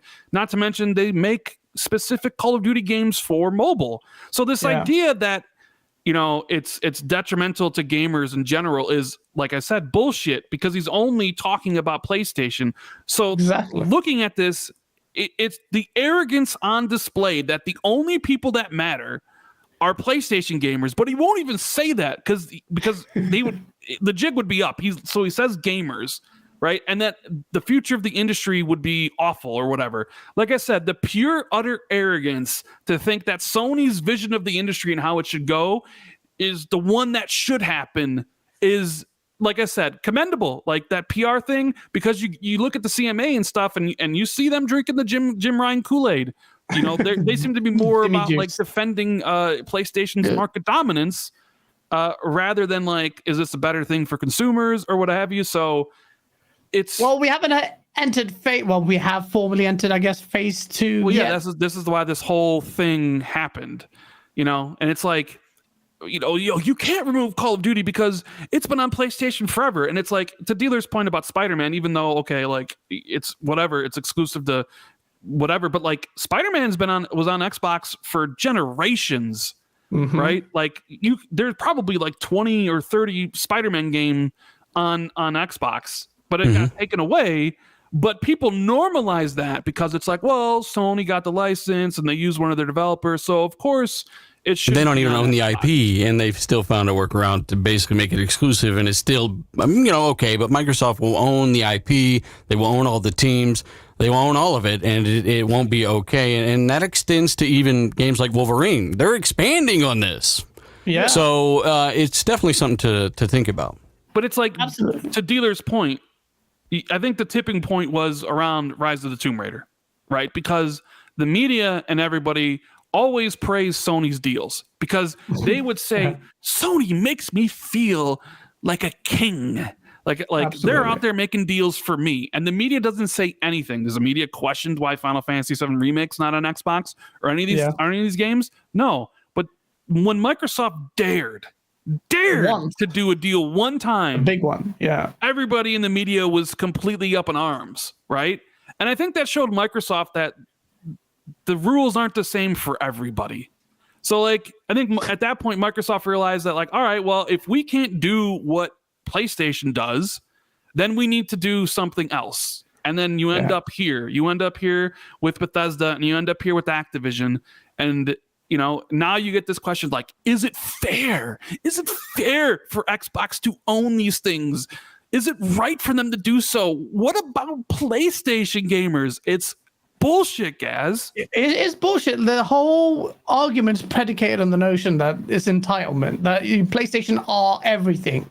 And this is what Hoggy's initial super chat was about. And it's just stupid. What is that doing to competition? This is why I said I would have loved if Bungie's games were, if Bungie was exclusive to PlayStation, if Destiny, everything that Bungie made from now on was exclusive to PlayStation. I would have complained. I wouldn't have cried. I would have actually celebrated, because then you'd have competition, maybe 3 for 3, whatever the incentive, stop putting out games. But yeah, that's this does nothing to help. In fact, I will argue that this helps competition. PlayStation can't just sit by and coast on third-party money-hunting deals. It has to do something to counter COD. What did it do as a company to enhance the COD experience as such? Nothing. You just put money out there and got exclusive content for it. So yeah, it's bullshit. And let me read the super chats. That's the thing, though, guys. They don't actually want more competition. They don't want Xbox to be better because it would force them to do like maybe more consumer friendly things, which they haven't been doing. Right. Sony wants to keep things the way they are. And they're like, if you guys read Jez's article, like he thinks it's not about Call of Duty per se. It's about other things. It's about, the idea of Microsoft wielding power and maybe stopping PlayStation's like, the crossplay, because it's Sony's the one that charges a tax for crossplay and nobody else blocks it but Sony. It's about that lack of power that Sony would yield, like lessening of influence. So if Microsoft's out here competing and like drawing level with PlayStation, that means PlayStation's got to come up with new things and do different things, and they don't want to. They haven't planned for this. So it's they're getting too comfortable. This is the problem. They're getting too comfortable, and they want to maintain that. The whole crossplay thing. Sony has a whole litany of things. As bad as Xbox was last generation, look at this generation. All things we talked about: PSVR2, lack of back compare. Talked about charging you extra price, $70 for games. There's no Microsoft went above and beyond with smart delivery, and then people thought it was just glorified. Whatever it was, cross-buy bullshit. Microsoft has. If any company out there that's making these games available more than Microsoft, it's Microsoft. You can play the games on PC, mobile, web browser, everywhere. You can play that. So, I hope Microsoft, and I'm sure they will, but I think Microsoft's attitude should be one of not Mr. Nice Guy Phil Spencer anymore. I'm not saying that he is. Obviously, these are loaded comments here, but I don't want Microsoft to just be sitting back.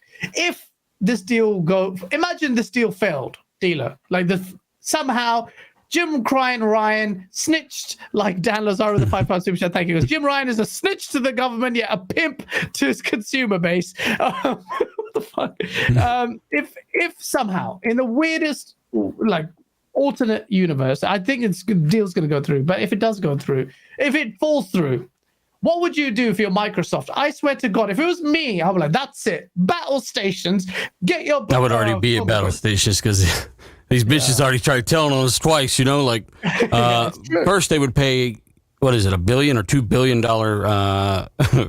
fee for their failure of that deal.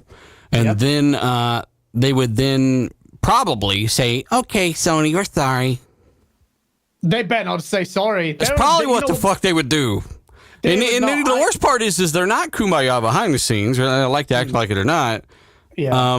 But publicly, they have tried to play very, very nice until they've had a full clip ready. That's all this has been over the past several years.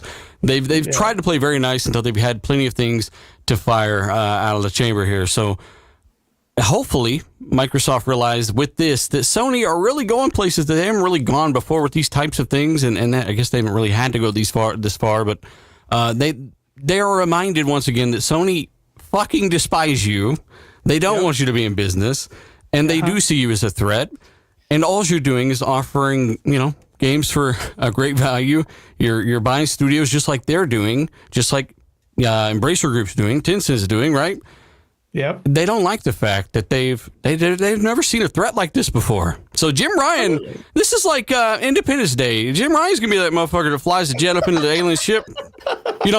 This is something that's never happened before. So we'll see how this turns out. I remember that scene very well. Yeah. Like, fuck you, Xbox! She fucking explodes. I'm writing that down in my skit. It's Independence Day. Right. I'm actually writing that. I might do that in the next one's video. That's brilliant. But it's true, though. He's coming there like a martyr. And the media, you say Rand, that the media aren't picking on it, but I saw, who the fuck is Ty Kim, man? This guy, and who used to work with freaking Jason Schreier. Oh my God, man. If you had any freaking illusions about the objectivity of these two guys and where they're capped for. Bro, Tom Warren literally quite rightly just pointed out the fact that, look, the obvious contradiction and hypocrisy of Sony saying all of this when it's just marketing the COD thing today. Ty Kim, like he's on the freaking payroll of Sony, did the opposite. Hey, Nicola, where's the freaking consistency in calling that out? Because a lot of PlayStation guys, I have to say this to the content creators or the influencers or whatever in this space. You guys have literally been insufferable about first-party exclusivity and how Sony put it on a pedestal there. And yet, you are bending over backwards to defend Jim Ryan and Call of Duty. You hear that, you little rats? You hear what he's saying, rats? Huh? Yeah, I'm talking to you, kids, because you've done it so much. It's dragging you. If even in this whole console war nonsense, you'd have thought you had the foresight to let your balls drop a little bit and then defend this. Because when the Brazilian regulators came out, Sony said, Call of Duty is such a big game. It's a force in its own right. You don't believe that, you ponies. You know you don't believe that. But you're here backing Jim Ryan and they're begging. You're begging for COD. And the excuses are, oh, you guys don't even play COD anyway. What are you talking about? COD was made on 360, man. This bullshit arguments just sound stupid. If Sony has the balls, push them to make those games that they do well on. And they can. Sony, their first party studio is so immensely talented. So fucking do it. Build. Yeah, it's a lot of history there. I mean, Call of Duty was on the PS2, right? The first one, I do believe. But it's not. I get what you're saying. Though. It's not the point. Like, just why the double standards is really what I take away from it. Yeah. Right. Absolutely. Continuous double standards. Constantly from the content creators, from that. Look, Sony, we've always repped Sony in terms of their prowess in first-party games. Sony takes multiplayer and first-person shooters seriously, and I mean proper seriously. I'm confident that they can. COD is not some all-out, all-singing, dancing, absolute, untouchable game. Its quality is questionable sometimes. Vanguard was bullshit. So Sony, if it tried, may ask Sony to try and deliver a good first-person multiplayer game for the first time in its fucking career, for God's sake. Or bring SOCOM. That's what I want. The same reason why I want Destiny or Bungie to be exclusive. That's Sony's first party. That's what you should be demanding, not making excuses or begging the president of the United States to block the deal, you absolute melt. It's just so stupid, man. Like, I like the competition. Also like the dramatics, the drama and the antics behind all of this anyway. But I do get genuinely pissed off at how weak PlayStation looks, how the fanboys and ponies still regurgitate the same bullshit and not have any standards. It's like you're contradicting everything you're saying. Like, keep it consistent so they can slap you with my cock. No, Red Wolf, thank you for the $2 super chat. He goes, Rim Giant? Sounding weak and hypocritical. Thank you, Red Wolf. Huggy Channy with a $10 super chat. It goes, major negative implications for gamers equals gamers getting COD cheaper, $5 a month, family deal, whatever, which is basically pay for Xbox Live Gold. Highest quality gaming experience, Sony's experience, gamers pay $70 for that quality. You're just paying more. What is it on PlayStation they're getting? It's a weaker hardware, so how is it higher quality? It's bullshit. Dead Planet with a $2 super chat. If Xbox had PlayStation's market share, could COD stay multiplayer? Fuck that. If Sony, Huggy made a great point that Colt relayed to me after the fact. He said, and I can see this happening. Sony could be ultimately, it depends on how it goes, because Sony relies on PlayStation so much. It could be bought out by Amazon or Google or something like that, and then remain independent. The brand stays intact, Sony stays intact, and it fights that fight. That would, to me, would be insane. That would be insane. Then that happen. I would love that. Do you see that happening, Dealer? I know it's a crazy thing to suggest, but Sony is, look, in many ways, despite my emotions and all of that, Sony desperately needs COD, man. It's just scrambling to survive. Does this reflect how desperate they are? Yeah. Didn't they lose like 50% of their market value? It actually did hit their market. Someone shared something that earlier. Yeah, I mean, they are legitimately scared, but until you lost it, you haven't necessarily lost it. You know, they can basically they can. It's like a stock. You know, you got $100 in, but you got a negative $100, and let's say you didn't cash it out, so technically you're not out $100. That could go up to $200, right? You're not out until you're out, and maybe they can garner some interest and announce some new things. And I think that this will obviously trigger or cue people to reinvest in Sony anyway, right, at a lower price, so they're getting more. I don't know. I think Jim is legitimately frightened in a way. I don't think he is used to being this powerless. He is, again, literally telling on Microsoft multiple times, and not satisfied with the terms that they've talked about. Now, what we're not really talking about is the fact that they're telling us all these other things over here at Microsoft, again, with their messaging, but Jim Ryan's saying they're only offered us 3 years. Yeah. Why? I mean, this is, again, there's always been something more to this deal. And I've been pretty consistent with that. This isn't over until it's over, but Microsoft have not said shit until they've actually said something. And Jim Ryan was the one that came out and started talking about it, really. And the irony of that is Jim says, well, I thought it was a private agreement until Phil Spencer spoke out publicly. Phil Spencer's addressing the freaking CMA. They have regulators to contend with, yeah? So what do you want them to do? Sit there silently and just get fucked by the regulators? That's what he wants. Yeah, that's exactly what he wants. And Microsoft spent all their time just telling us everything except for nothing. And now they're using words like several years, and now Jim Ryan's like, fuck that. You said 3 years. Fuck you. And now nobody, you know, it's pretty obvious that they want to use this. They want to leverage this to build their subscription service. Yeah, absolutely. That's exactly what they're trying to do. But, you know, what I want Xbox to do is just be a bit more fiery and say, you know what? That's it. You're not stopping at crying, and your tears have a never-ending supply considering this deal. We are competitors in this space. We had thought we had some rapport. Considering your own legacy in this space and your history of bullshit, now what we want to do is, you know, fuck you in your 3 years. We're going to come back to these regulators, and here's a sheet of all your bullshit. We'll spoon feed these regulators who may not be au fait with the gaming industry and tell them exactly what Sony's been doing, and then say, you know what, fuck the 3 years. We're being charitable for why? Why are we giving you 3 years above the contractual obligation? Why are we doing that? Why are we doing that to Sony now? Take it away. We'll give you 2 years now. Don't be a bitch, because stitches get stitches. Dan Lazaro, the $5 super chat, goes, a pimp's girl will always defend him and give them their money, even they're the ones in the backseat. I'm reminded of the Dave Chappelle skit. Okay, I do not take responsibility for these super chats. And Big Mike, thank you for the $2 super chat. Because Gaz, I need you to carry me on Call of Duty today. Big Mike, I was playing with him, Blaze, and all his crew on PlayStation. Carried all of them because, you know, PlayStation guys can't play multiplayer games. I'm just kidding. Big shout out to Big Mike. He's a great guy. Dub with the $5 super chat goes, is everyone on panel still confident the ABK deal will go through? If it doesn't, will Sony be negatively affected from the fallout? Great question, Rand. Do you still think it doesn't go through? Jim Ryan's going to throw a party. He's going to throw a party. There'll be a lot of at the Red Lobster. A lot of women there of the, you know, special kind. I'm going to that party. I still think the deal goes through. I don't think any of this is a surprise to Xbox. I think they knew this deal was going to be heavily scrutinized, as it should be by government regulators. A deal this big with the type of, you know, money attached to it should be looked at from all angles.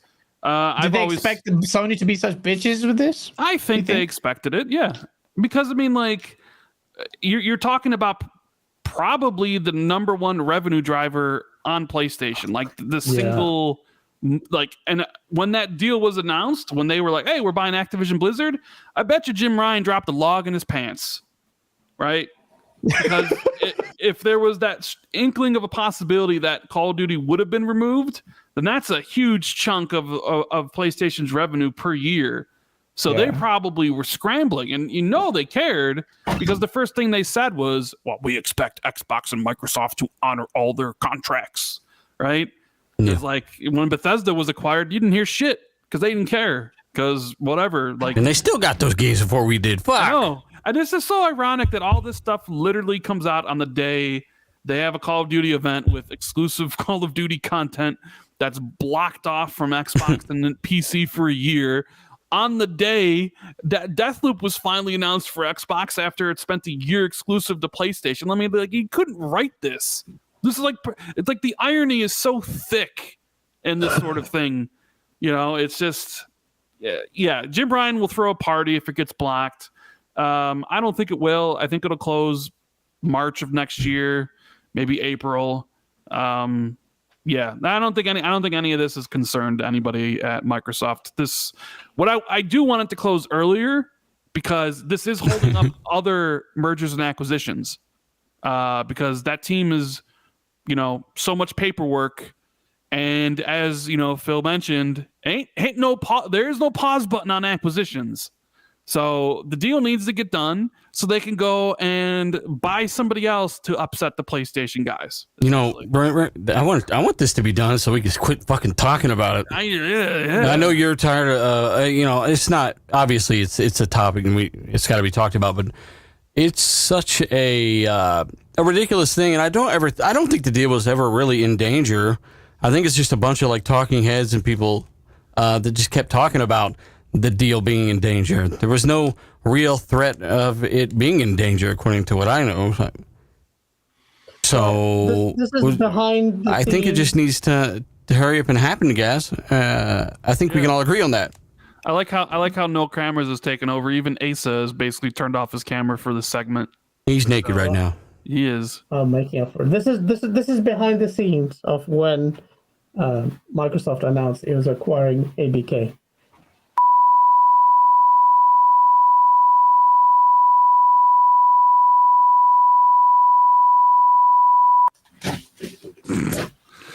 He's crazy, isn't he? All right, dealer, let's host. We're in charge now. All right, let's end the show later, guys. Let's talk about. Hey, hang on. Don't you normally talk about restaurants and stuff on your show? Me talk about restaurants? Yeah, I heard you was talking about I heard you was talking about Chick-fil-A for like an hour one day. Chick-fil-A? Yeah. You said you like their policies. Excuse me? I'm kidding. Last topic, though, we have to touch. So, I think it's the first time I've deleted a topic because of controversy on it, but people weren't taking. Bonnie Ross! She has. I promise I'm not going to be unbearable with this topic. Really talking about Halo? Oh my god! Well, very quickly, not over. Hey, I hear the game's perfect and y'all can fuck off. That's what I hear. I think Dealer, me and you were the only people who kept it real. Oh yeah, I forgot. She left on Monday, so you haven't actually. Well, no, you did a podcast on Monday talking about this. Randall, I just realized you said that deal. You think it would close. Oh, I did later next year, but I thought it was already supposed to close in August or September. Remember that? There are people out there saying September, October. That's weird. That's really weird. But we can go ahead and talk about Bonnie Ross. Yeah, that deal was never gonna. I always said that. It was never going to go through. And some people said when COD coming multi-platform only meant Warzone. And obviously that doesn't appear to be the case. So same people. But Bonnie Ross has quit 343 after 15 years. I will not be unbearable with the Halo hate. You've heard my stance on it. I just want to hear the gents. Look, do you have any hope for Halo? Do you think it's a positive move? Because that's what we really want. Something desperately to change what's happening at 343. Dealer, do you think that will change? You said you think this is there any positivity for Halo? Because of this, there is light at the end of the tunnel. There is positivity for Halo Infinite. There is the fact that Microsoft just showed us that they are listening to what people are saying and they understand the state of their own damn product, which has not actually happened a few times at Halo Infinite. I'm glad they are in tune, at least for the most part, with what's happening with Halo Infinite and what it needs. And new leadership can do that. It's not the guy putting the grass on the fucking ground that's making all the bad decisions. It's something else, and I don't care what it is. I rip it all out and just kind of put someone in there that gives a fuck, huh? Yeah. But again, I don't buy the coincidence. I said that before. That's not a personal attack, but yeah, I think it's it's something. I know people say, well, Maybe someone heard that it isn't a coincidence or it is a coincidence, but I don't think it is. I just don't. Nothing can convince me of that. The timing of all these announcements, the timing of really the height of Halo anger from fans, the true fans that are really trying to get the feedback. Not everyone wants to be negative, but you got to be real about shit that you like, right? And even in my 2K23 tweet to the lead developer of the game, I really like this damn game. I think it's a big improvement over the last one. But even then, I'm like, hey, we need to get All-Star Team Up in here because I'm a fan of the damn game and I know how to make it better. And I'm sure they do too. They just fucking didn't add All-Star Team Up because they're idiots. But, the game is fun. Point is, Halo's a lot of fun. And a lot of people don't feel like having all the massive issues and all that stuff. And not that the hardcore haven't spoke up or the guys that don't want to be negative haven't spoke up, but there are definitely some that are convinced that Halo Infinite is fine almost a year after launch with all the desync, with all the issues, with all the matchmaking, with no ray tracing, with no expansions, with no maps. They think everything's great. And I'd like to know what kind of crack you're smoking. They would have capped for it when it got released a year earlier as well. This is what frustrates me about that. They say that we're loud shock jockeys, but just because it's the same people that think that we didn't understand the ending of the story. It's like, no, bitch, you didn't even know there wasn't an ending to the story. Like you gave 10 out of 10 co-op and don't even have co-op. Like it's a problem. There's people damage controlling everything. They want a job at Xbox or something, but at the end of the day, we don't want a job at Xbox. We don't need a job at Xbox. We're just being fucking honest. And maybe some people should try it. Absolutely. And try not to curtail discourse on it, irrespective of whether or not they don't like it. But I can name names. All of us know who I'm talking about. But Rand, Colt says, Colt? Dealer's Colt now. Dealer says it right. Like, this is maybe, I also don't, look, I hope family issues aren't serious. The press statement even allude to a serious family emergency, but give the benefit of the doubt. Ultimately, though, to me personally, if people can hate me, I just think it's typical corporate kind of line. You always say that because you would massive departure, 15 years at that studio, and to announce that up at the peak of the absolute critique of Halo Infinite with all various media channels and influencers, it would have been perhaps stupid not to even have that there. But me and you have talked in the background on Halo, and you say that Halo Infinite will be better in a couple of years since of development, 2024 maybe. What do you think? Do you think this will help? I mean, it can't hurt. I don't think. I mean, new people, like people in a position that you put these new people in a position where they can make new decisions or have new eyes on something. Can lead to a better outcome, and I think that's what a lot of people want for Halo is maybe a better decision making.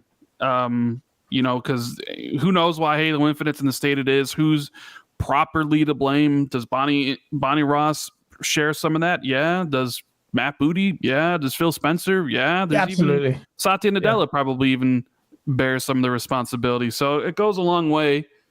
I hope for the best. I hope this is like the change that's needed. They basically took Bonnie's position and gave it to 3 different people, which kind of goes to show you just how much she had on her plate. So you got Pierre, who's she also demanded that much control, though. Well, it was her studio. She founded it, so true. Yeah, I don't know if that's a good excuse. Yeah. Well, I'm saying, that's just the truth. So yeah, she demanded that much control, when she was given the studio. Yeah. And I think it's a matter of she didn't want to give up that control. Facts. Absolutely. But I also like turtles. She wanted to be the George Lucas of this franchise. She said she wanted to control it all. I got the statement right there. Actually backs exactly what you've said, Dealer. But yeah,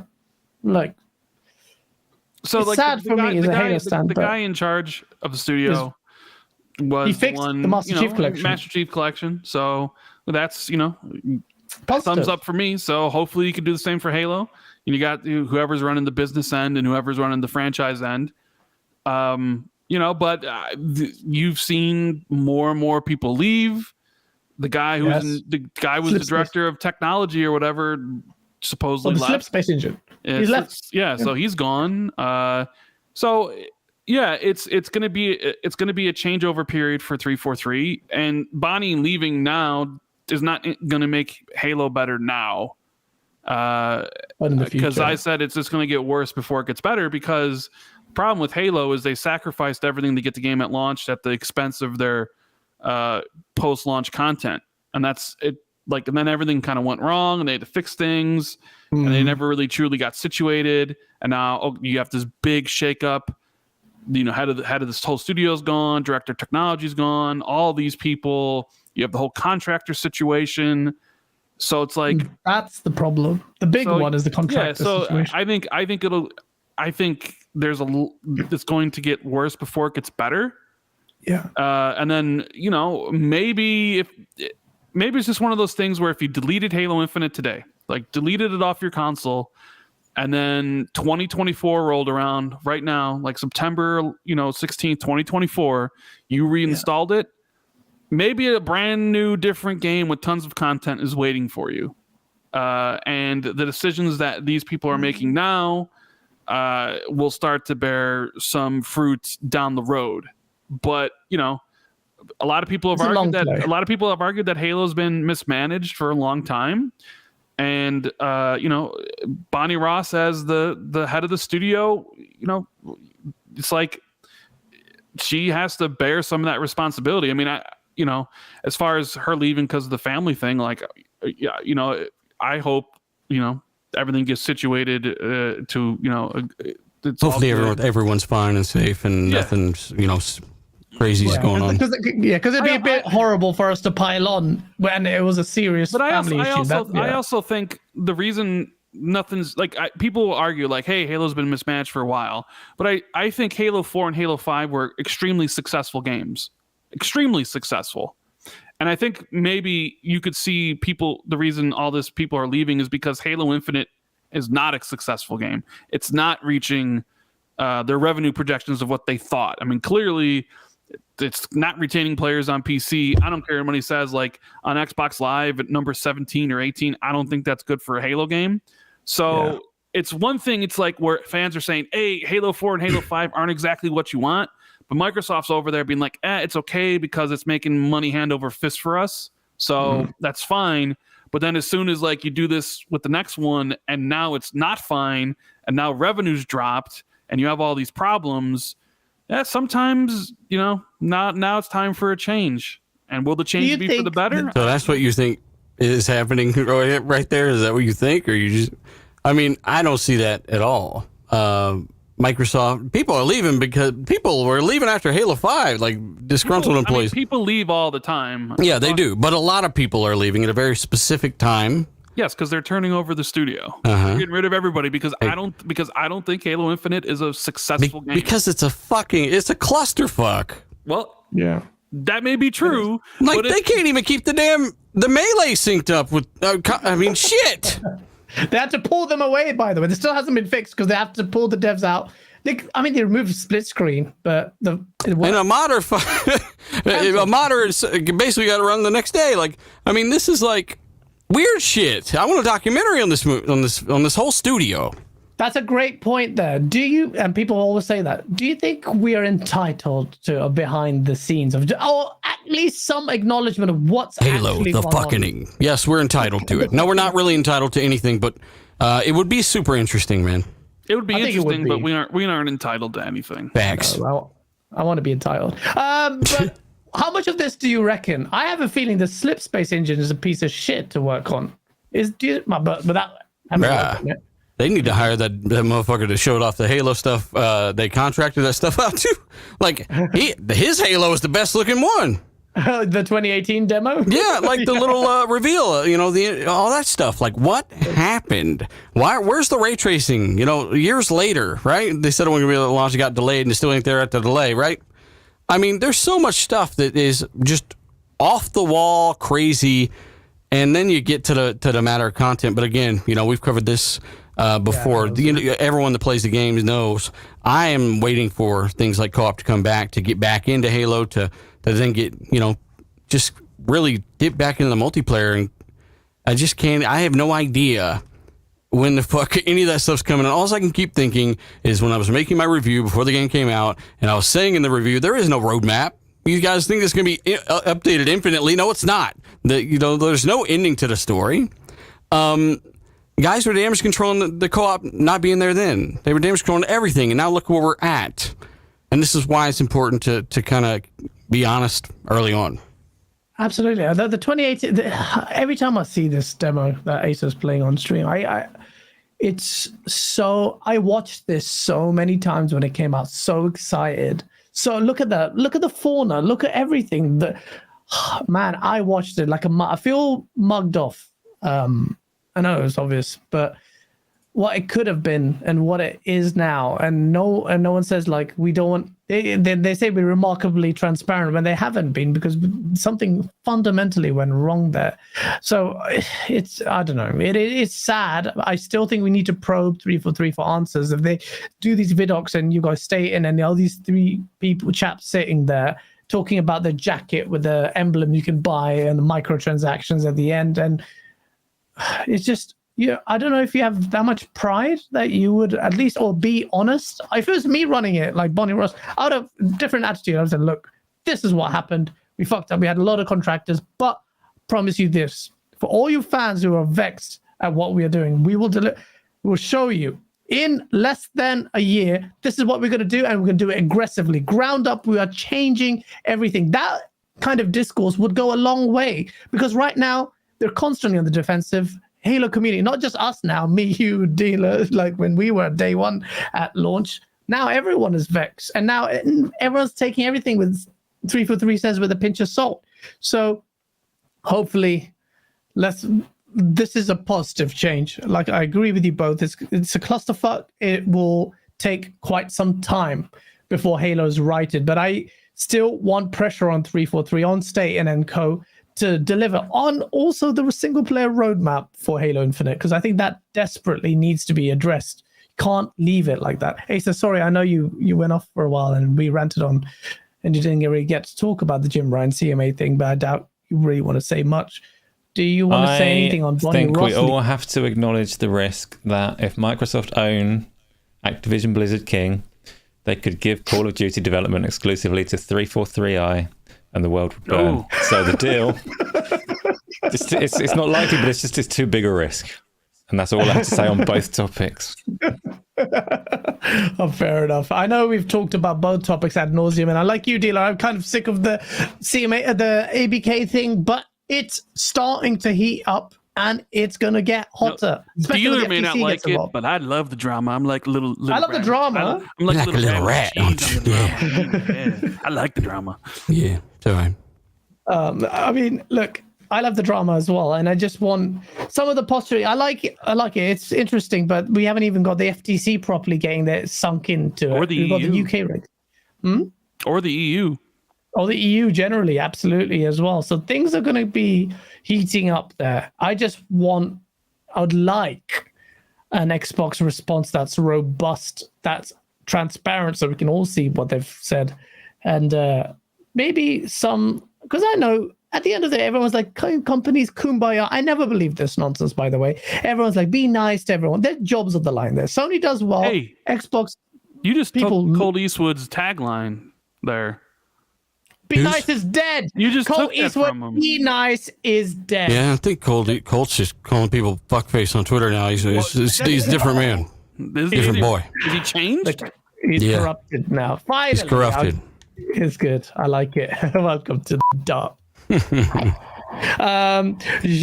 Joaquin Branch, thank you so much for the $5 Branch. I hope I pronounced that correctly.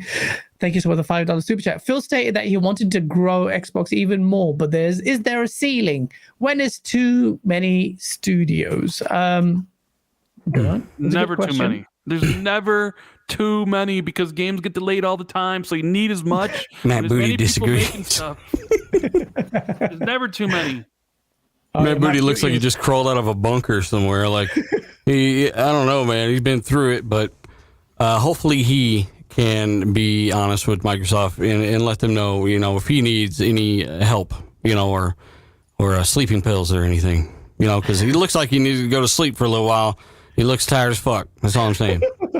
They all do, actually. He's like, fuck! I've been at Walmart playing on that old Hydro Thunder machine, ignoring my responsibilities, and I come back in State of Decay. They tell me they had too much freedom and they fucked it up? I don't know, man. Oh man, that's a topic for another day. But yeah, absolutely. Well, let's just see how they manage those dealer calls. Like, dealer, give 343 Conquer, and something else. Someone else can make Halo 7. Says Colt. Well, I don't think it's feasible anyway. Conquer, maybe Conquer. I think 343 generally really talented. It's the leadership that's a problem, because ultimately, gameplay-wise, Halo is a banger. It just needs the content. And that's the hard bit to do. That's why it hurts. They were so close to delivering the definitive Halo experience that could have completely perhaps eclipsed Bungie's efforts. But they were there, but something went wrong. And in my opinion, it's management. Huggy Channy, thanks so much for the $20 super chat. It's very generous, man. He goes, from a dev perspective, I don't see anything changing with Halo. Joe's already fixing Halo Infinite. From a community perspective, yes, it does. Community might even give 343 10 days before they start up the fire 343 chants again. Right. Well, this change of leadership has helped Jason do these things, you know? I think there were things there that were preventing others from doing what they wanted to do.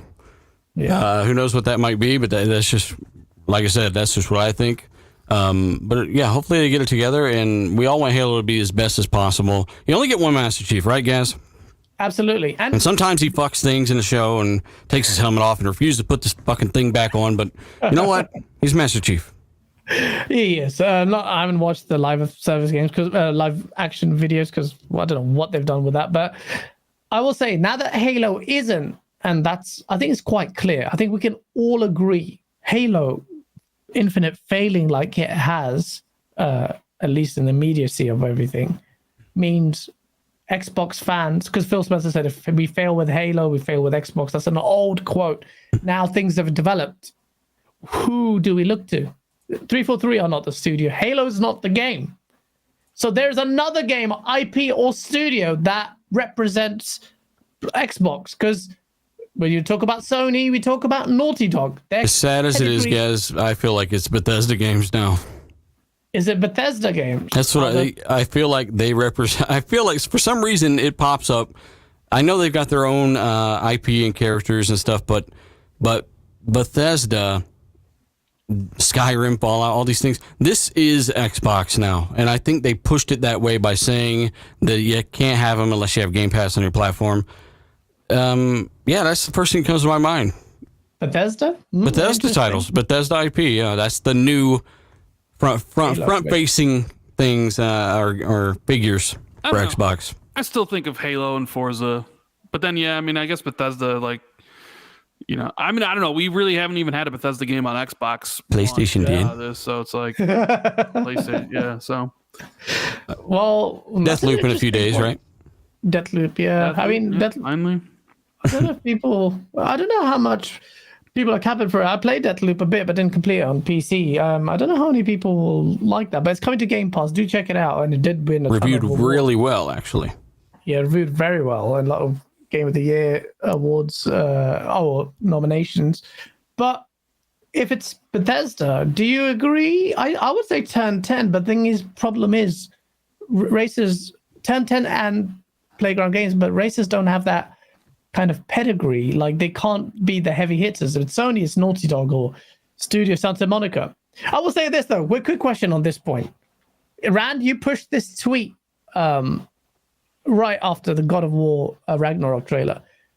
Watch out for that Game of the Year award, Elden Ring, because God of War might have some competition.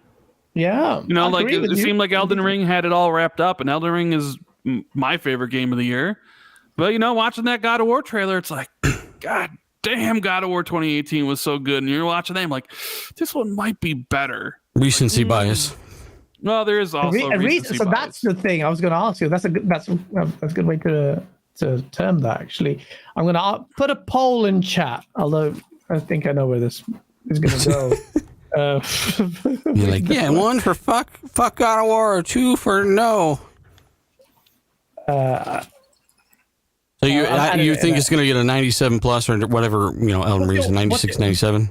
Yeah, what's your meta prediction? God of War. On God of War? 94, 95. God of War, I'm predicting a 91, 90.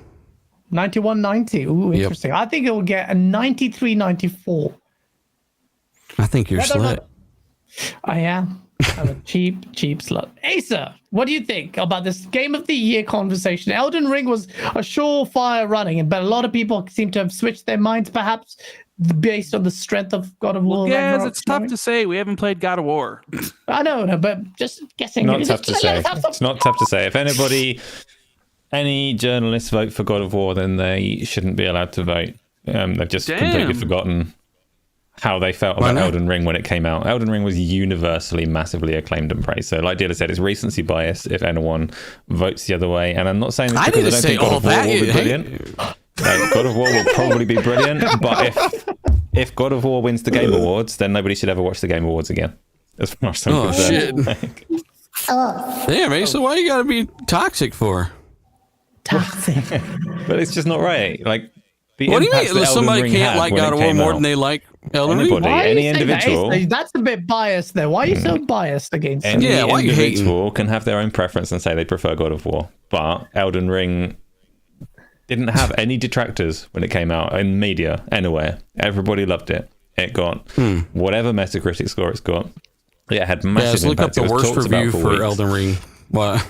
And God of War can be as good as it wants. They can give it their 10 out of 10s, but if they vote for it as the singular game of the year, they're kidding themselves. They're betraying their own opinion from a few months ago. Bro, yeah, the lowest is 80 from Play. Yeah, what a piece of shit. That's not a banger. But they probably have a weird scoring, like 4 out of 5 or something. 3.25 out of 7.5, yeah. Yeah, no one's got a yellow mixed review on Meta. And we also know, though, that 98% of those reviews were from reviewers who didn't beat the game, or who knows, got 20 hours, 30 hours in. So, right? Well, but maybe they didn't use guides like Randall Thor 19 did, right? What? Well, I mean, it's pretty clear that yes, Rand did do that, but also that most journalists did not, in fact, even complete a fraction of Elden Ring before they gave it a review score, which historically, that's what's known as a review in progress. Absolutely. Or impressions. Impressions are a review in progress.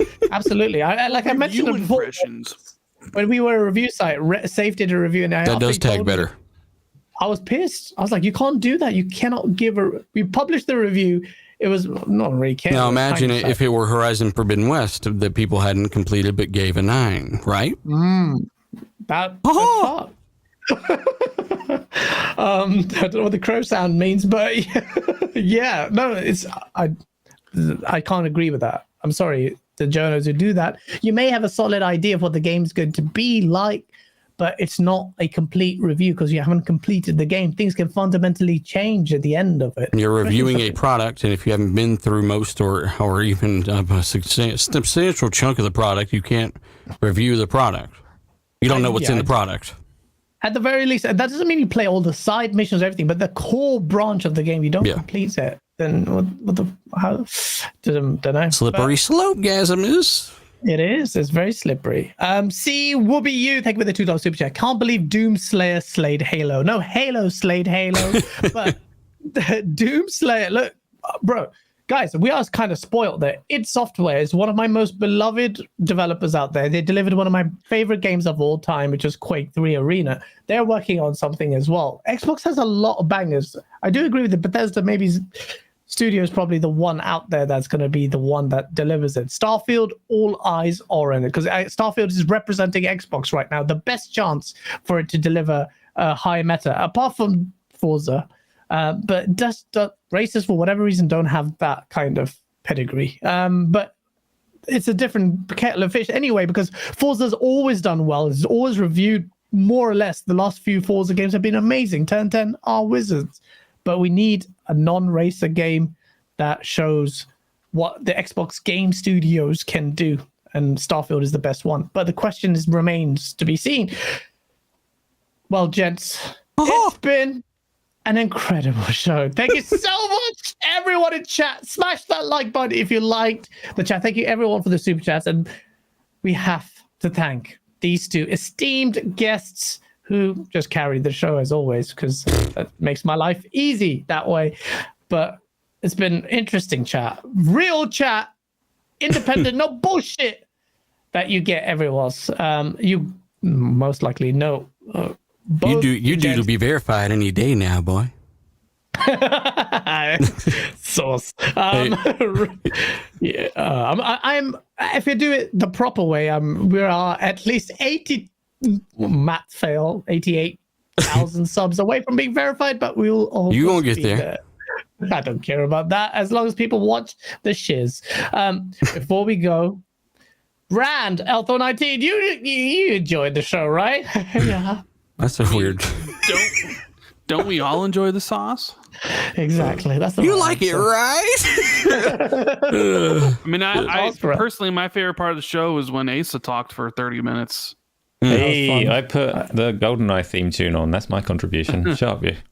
Oh, did you actually do that? Oh, it was not 30 minutes. In the totality of all the shows for this year, perhaps. But yeah, no. Rand, I hope you had a good time. What's in store for people? Are you going to make another video about this or something? I mean, not about this in particular. So this is beating the dead horse here. I gotta wait for something else. I gotta wait for Jim Ryan to show up at Phil Spencer's house with a shotgun or something. Call of Duty's mine, Phil. Starts talking about how Xbox is evil because they have their online service behind a subscription. Yeah, exactly. What's next for me? I don't know. We got Xbox 2 Fridays, Jazz. We just launched our Patreon for anybody, who wants to support. It has a exclusive Patreon podcast as one of the tiers. So, it's just two rats and hamsters squeaking back and forth. Yeah. Tell us about it. What do you mean? What do you mean? Lead us on like that. I mean, we're just me and Jez are going to do a show a month, exclusive to Patreon, where anybody who subscribes to the tier will just hang out and just talk about whatever people want to talk about, and questions. Just hanging out with the community, getting to know people better, but exclusive to Patreon and the people that want to support us and what we do. So, Xbox 2 is not going to change. It's still going to be the same content. It was just that this is just in addition to, what we do. I hear you. Yeah. That's cool. Absolutely. Last but certainly not least, Dealer Gaming. Talk to us. No, I just want to say it's great podcasting with Randall. Oh, Dealer. Dealer. It's always good. Seriously, stop. It's a great podcast with Randall when he's not doing weird shit to a pumpkin in the background. Also, we just have years of history and all kinds of things that we know about certain things that we just have all these inside jokes about.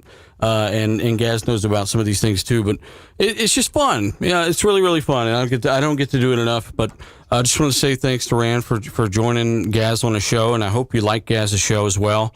And I want to say thanks to Gaz and Asa for putting on a show, and to really for continuing to build a platform that has always been quality. And some people might not understand that you'd rather give your real opinions and takes on things, even if they might come off zany. I do the same thing sometimes. I don't know. Maybe you're just doing what you want to do because you love what you're doing, and that's enough, right? So thanks for having me on. And everyone, if you're watching, hit the like button. Tell a buddy or two about this show. Subscribe here. You can check me out, Dealer Gaming, if you don't know. And I am playing NBA 2K23. Randall, never mind. I'm playing NBA 2K23, and it's pretty damn good. What are you reading, Rand? Well, okay, so I was playing Metal Hellsinger. That's all right. It's pretty. I liked it when you actually can. It actually feels really good when you're hitting it to the beat.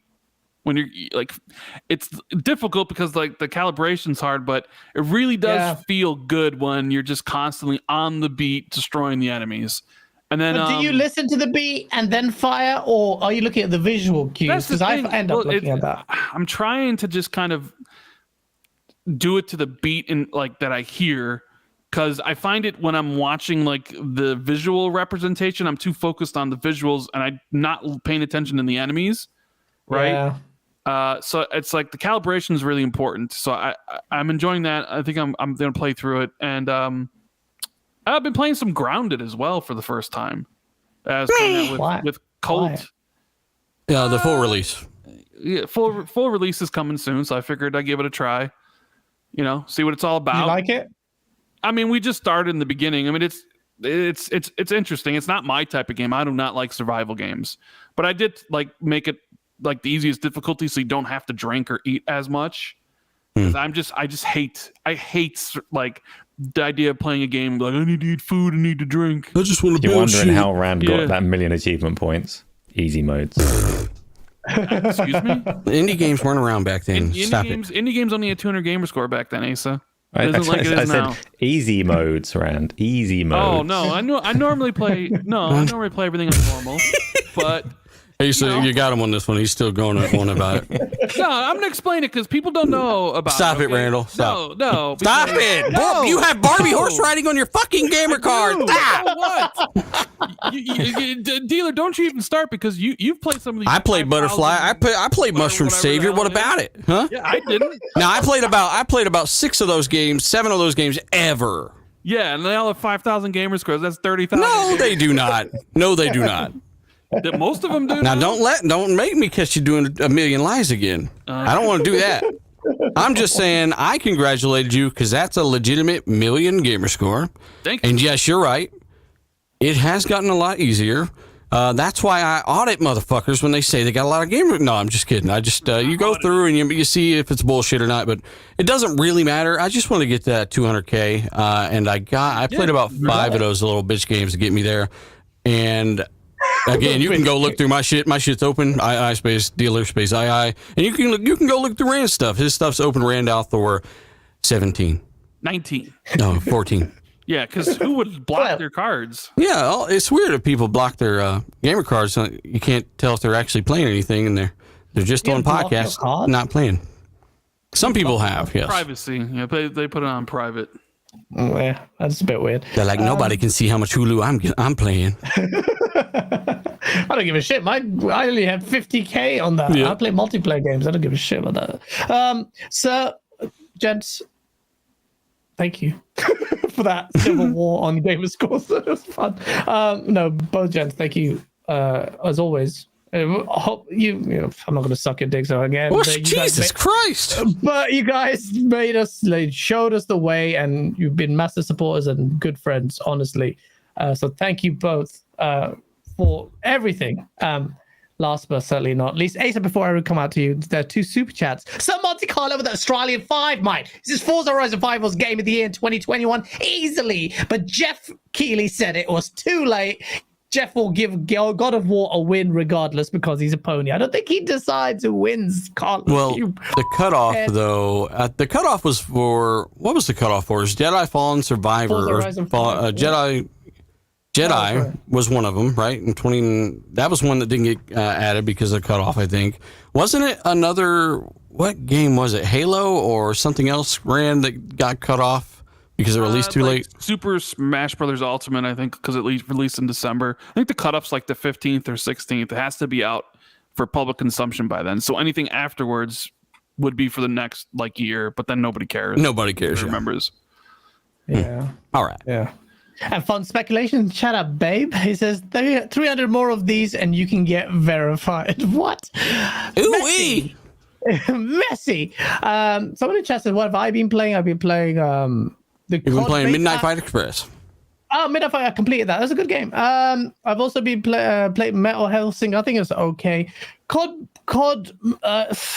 Recently, I played the COD Modern Warfare 2 beta on the PS5. I think something's wrong with the latency. I'm getting average 240, but I had a great time with it yesterday. Today is struggling, and I've decided to finally hit the backlog. So I've been playing Ghost of Tsushima, which is I've almost completed. I think it's a big game, man, but so good. Good. Just fuck that game and just go to Guardians of the Galaxy. You'll like that more. That as well. I'm almost completing this. Let me complete that. I'm at the start of that game, and I still look. I heard this shit last time. Damn it! I'm playing that. I'm doing this now. I'm resolute because I have to play Red Dead Redemption 2, and I haven't played this game because everyone spoils it for me. But I have to. You can play whatever you want, man. I'm just fucking with you. But seriously, Guardians of the Galaxy. Anyone listening? Fantastic game. Surprise game of last year. Underrated. It is. It is massively underrated. So hopefully they can have more. I don't know, of a future with Embracer, and on the topic of embracing people with love. Asa, how are you?